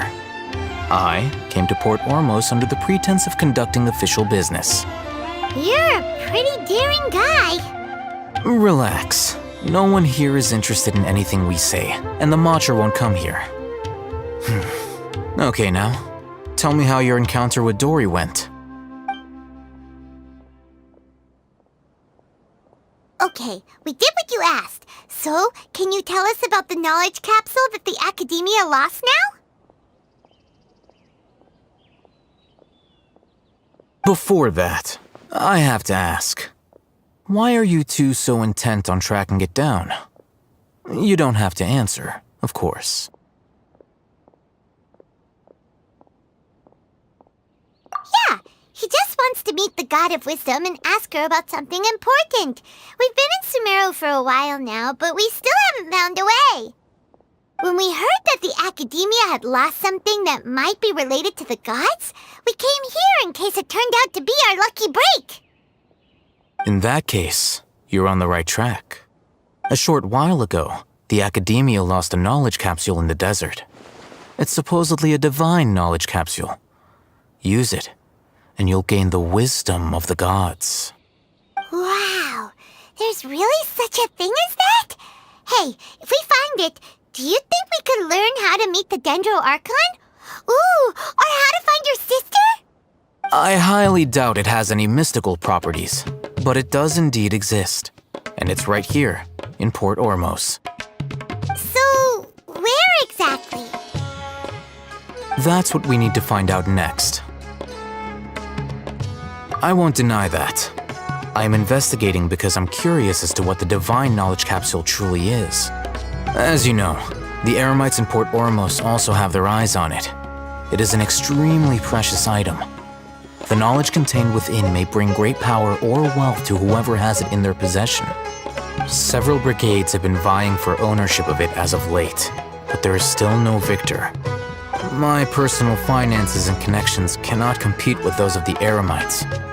After attempting various methods, I finally managed to reach a tentative agreement with several brigades. I agreed to forego ownership of the divine knowledge capsule in exchange for the opportunity to study it. After all, there's no harm in understanding what it is. However, there are those who are less amenable to negotiation, such as those from Ain al-Ahmar. They adamantly believe that the divine knowledge capsule contains the Scarlet King's power, and that he will return to this world when they obtain it. They refuse to let anyone from the Academia tarnish their deity's soul. So you kept hounding them because they refused to cooperate with you? Yes. Ain al-Ahmar isn't exactly wealthy, but its members are determined to get that capsule by any means necessary. To that end, they've resorted to many methods more foul than fair in order to amass sufficient funds. So, I've been sabotaging their business to force them into negotiating with me. The Divine Knowledge Capsule should be up for a secret auction within the next few days. Each brigade will place their own bid, and the prize will be covertly given to the winner. To ensure the capsule's security and to evade the Matra's notice, the winning brigade will not publicly disclose their victory. Unless I know whose hands the Divine Knowledge Capsule ends up in, my agreements with them will fall through. Dory is the most reliable source of information, but that avenue was previously closed to me. With you on board now, the situation is different. In other words, you wanted us to befriend Dory so you could find out where the Divine Knowledge Capsule is. Yes, you can say that. But this arrangement harms none of us.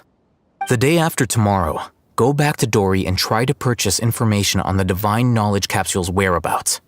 If she has no information, wait 2 days and approach her again. If I get the opportunity to study the Divine Knowledge Capsule, I will relay my findings to you. Will that suffice as compensation? Okay, then we'll meet up in 2 days. Haytham, before you go, we actually bought a knowledge capsule for ourselves, but we're not sure how to use it. You two want to try using a knowledge capsule? Sure, I can teach you. Doing so right under the Academia's nose is a bit problematic, though. What do you say we head to the outskirts of town?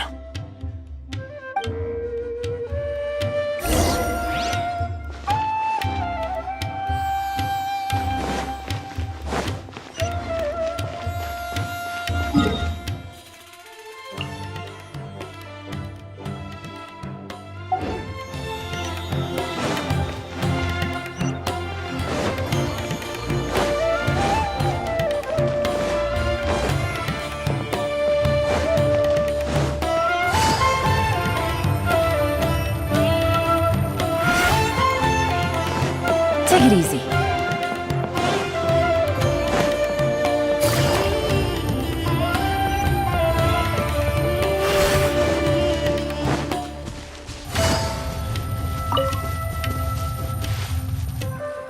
All right, this place works.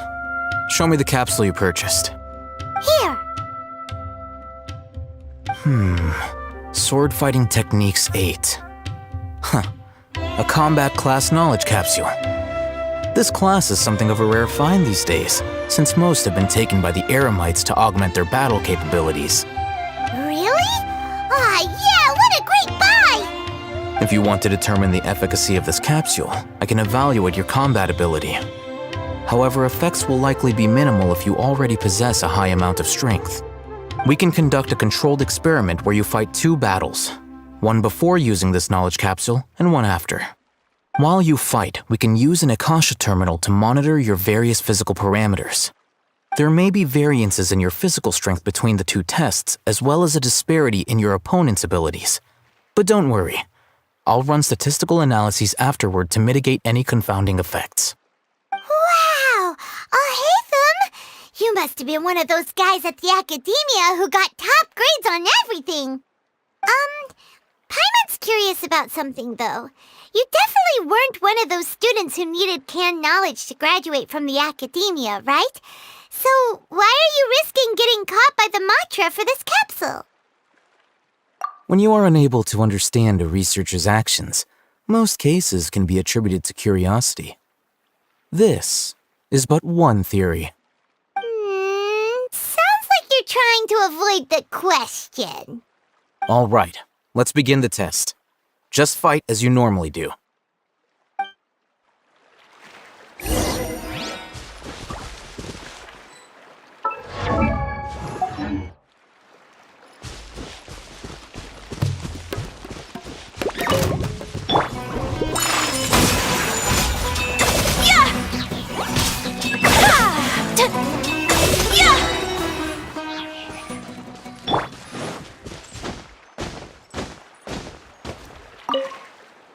All right. I'll link your Akasha terminal to record data. The next step is to use this knowledge capsule.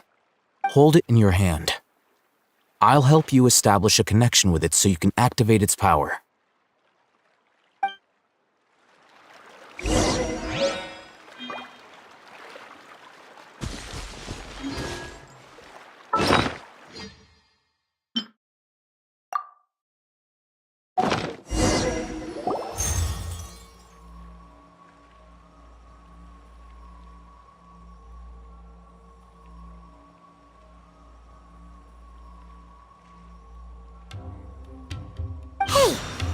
feeling?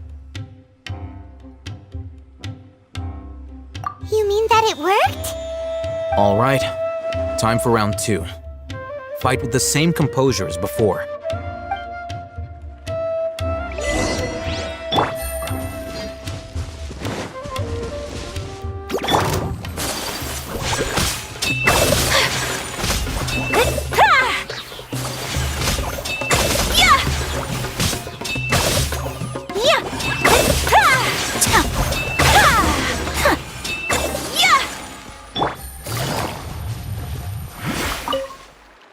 Now, I'll start recording data again. Oh, Hatham, how's it going? Well, the knowledge capsule you purchased did improve his combat capability. During the second fight, his overall fighting performance increased by 0.073%. Wait, how much?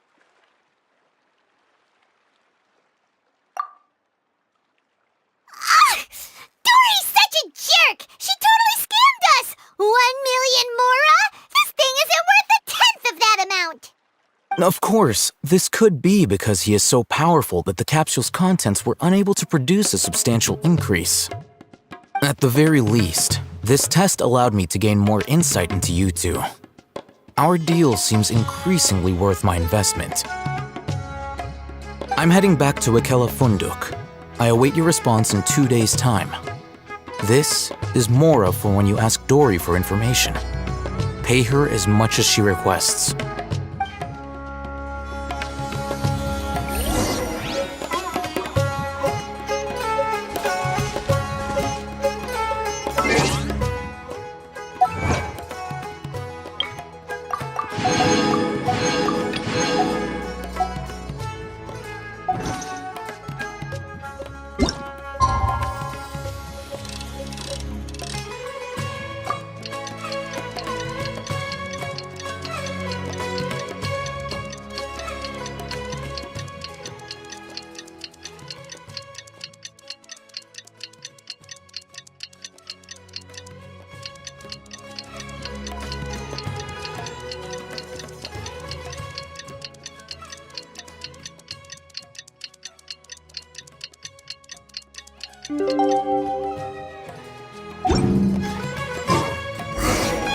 Let's see Dory today and ask her about where the divine knowledge capsule is.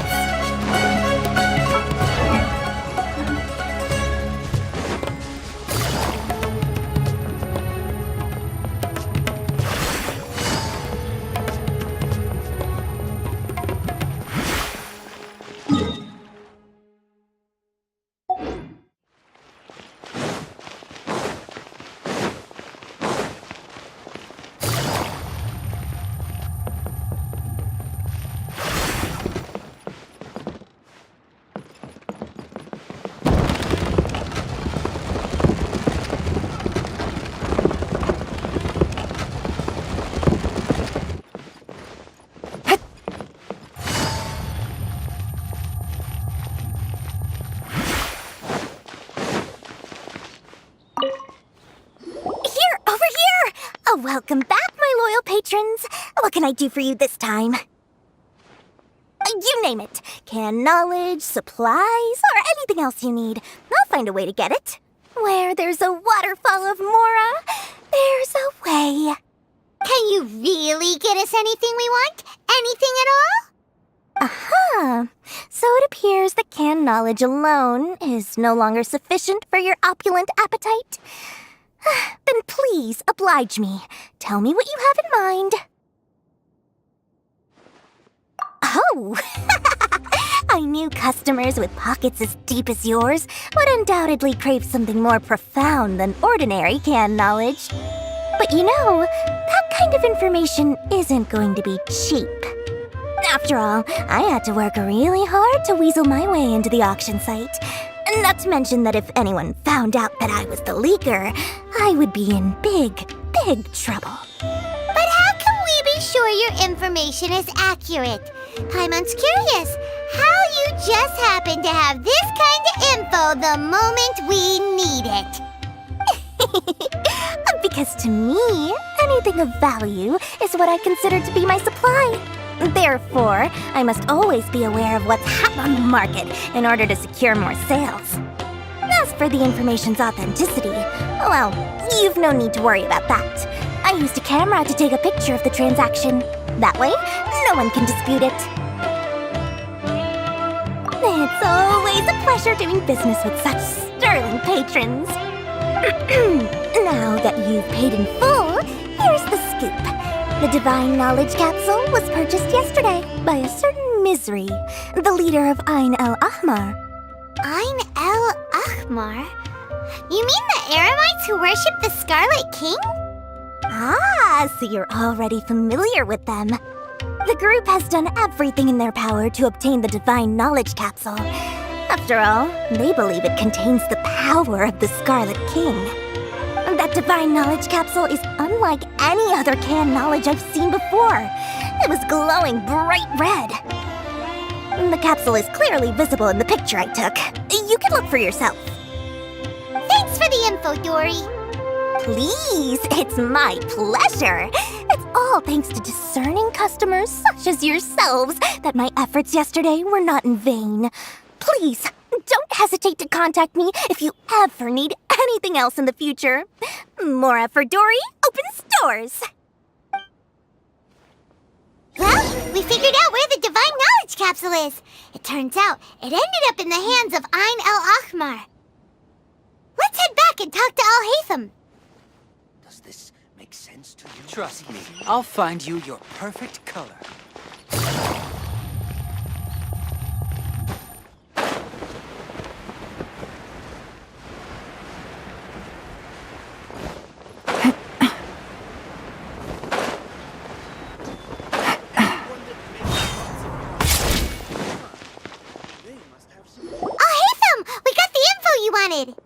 Really? All right. Let's hear it.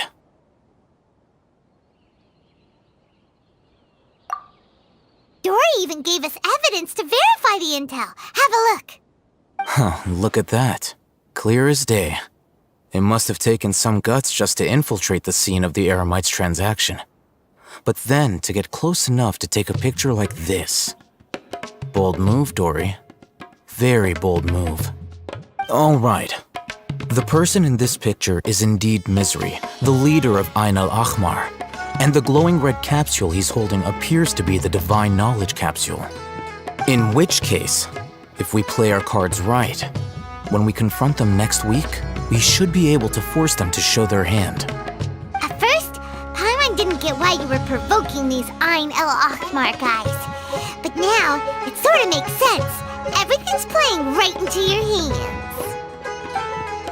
After we defeat them, we can finally have a serious talk with their boss and get them to lend us the Divine Knowledge Capsule. Thank you for your time and efforts. Take a few days off while I make some preparations. Let's meet up again on the afternoon of the arranged date, 3 o'clock sharp. See you then.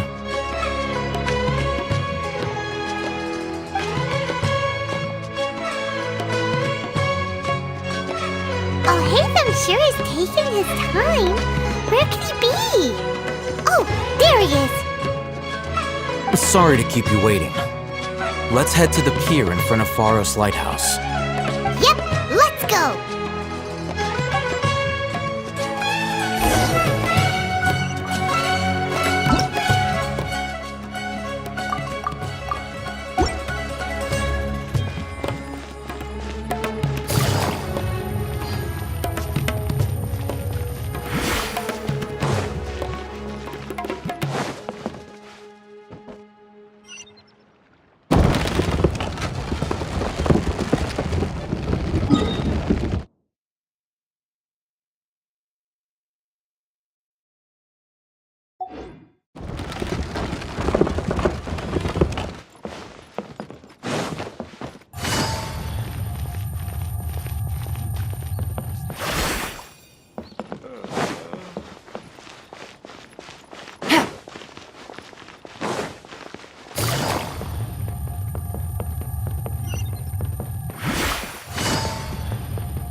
Take it easy.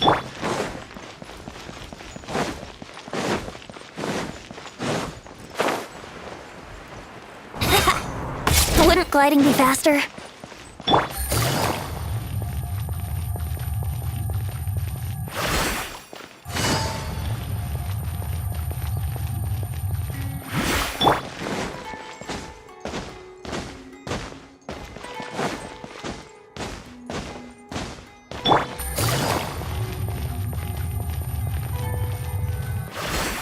Al-Haytham.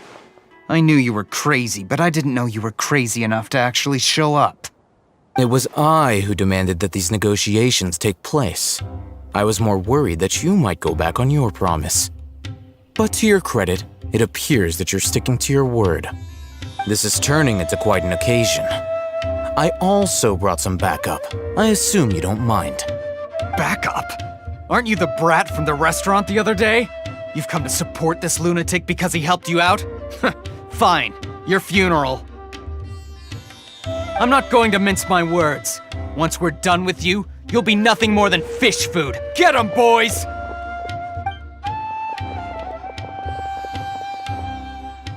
Uh-oh, here they come. Good luck, you two.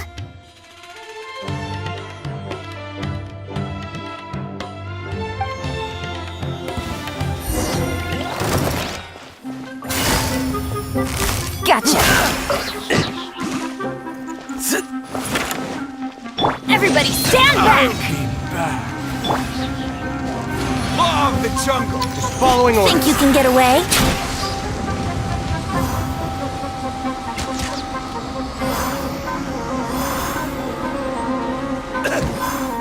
Here we go!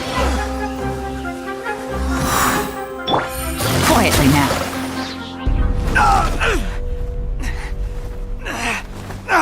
Academia scum!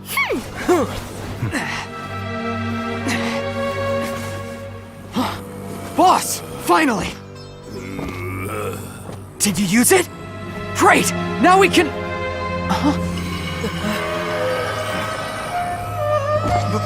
Boss? Boss!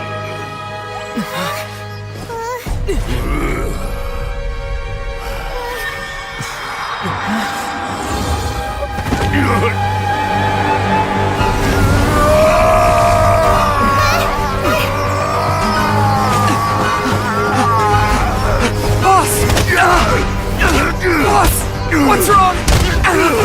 What happened to him? We have to cut his Akasha connection, now.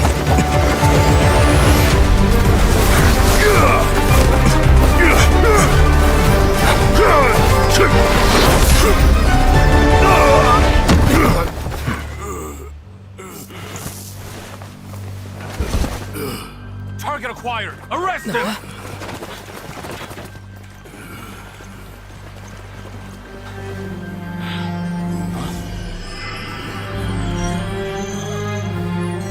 Do not impede our work. Is that understood, Al-Haytham?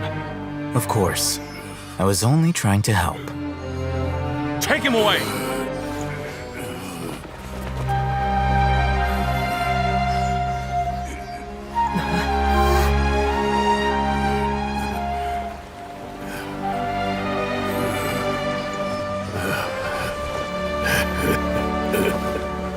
World, forget me.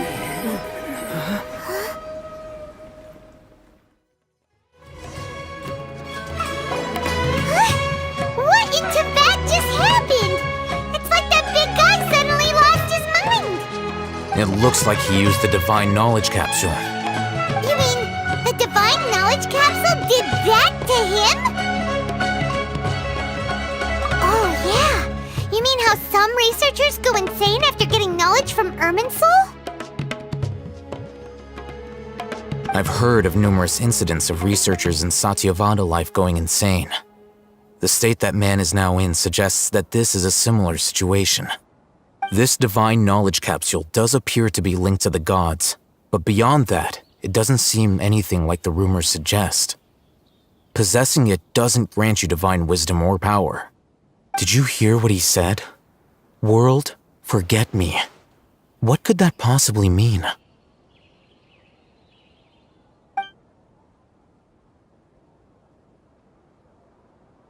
If the mantra took him away, then that means the Academia got the Divine Knowledge Castle back too. What a shame. We were so close. Still, Paimon didn't expect the Divine Knowledge Capsule would be so dangerous. Imagine if we tried to open it. Oh, who knows what would have happened to us? As things stand, there is no reason for me to remain in Port Ormos.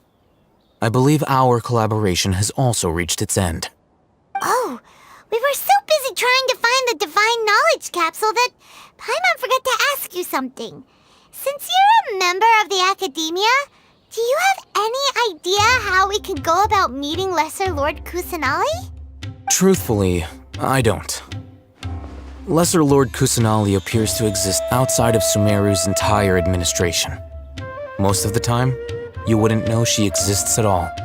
Moreover, since the Academia possesses the Akasha, a symbol of our deity's wisdom, scholars have no reason to desire to make contact with the deity herself anyway. Everything about Lesser Lord Kusanali is such a mystery! I'm heading back to the Academia. How about you two? It's almost the day of the Sub-Zero's festival! Maybe we should head back too. We've been rushed off our feet over the past few days, so maybe a little rest and relaxation will do us good. Then we'll part ways here, Al-Haytham, until we meet again.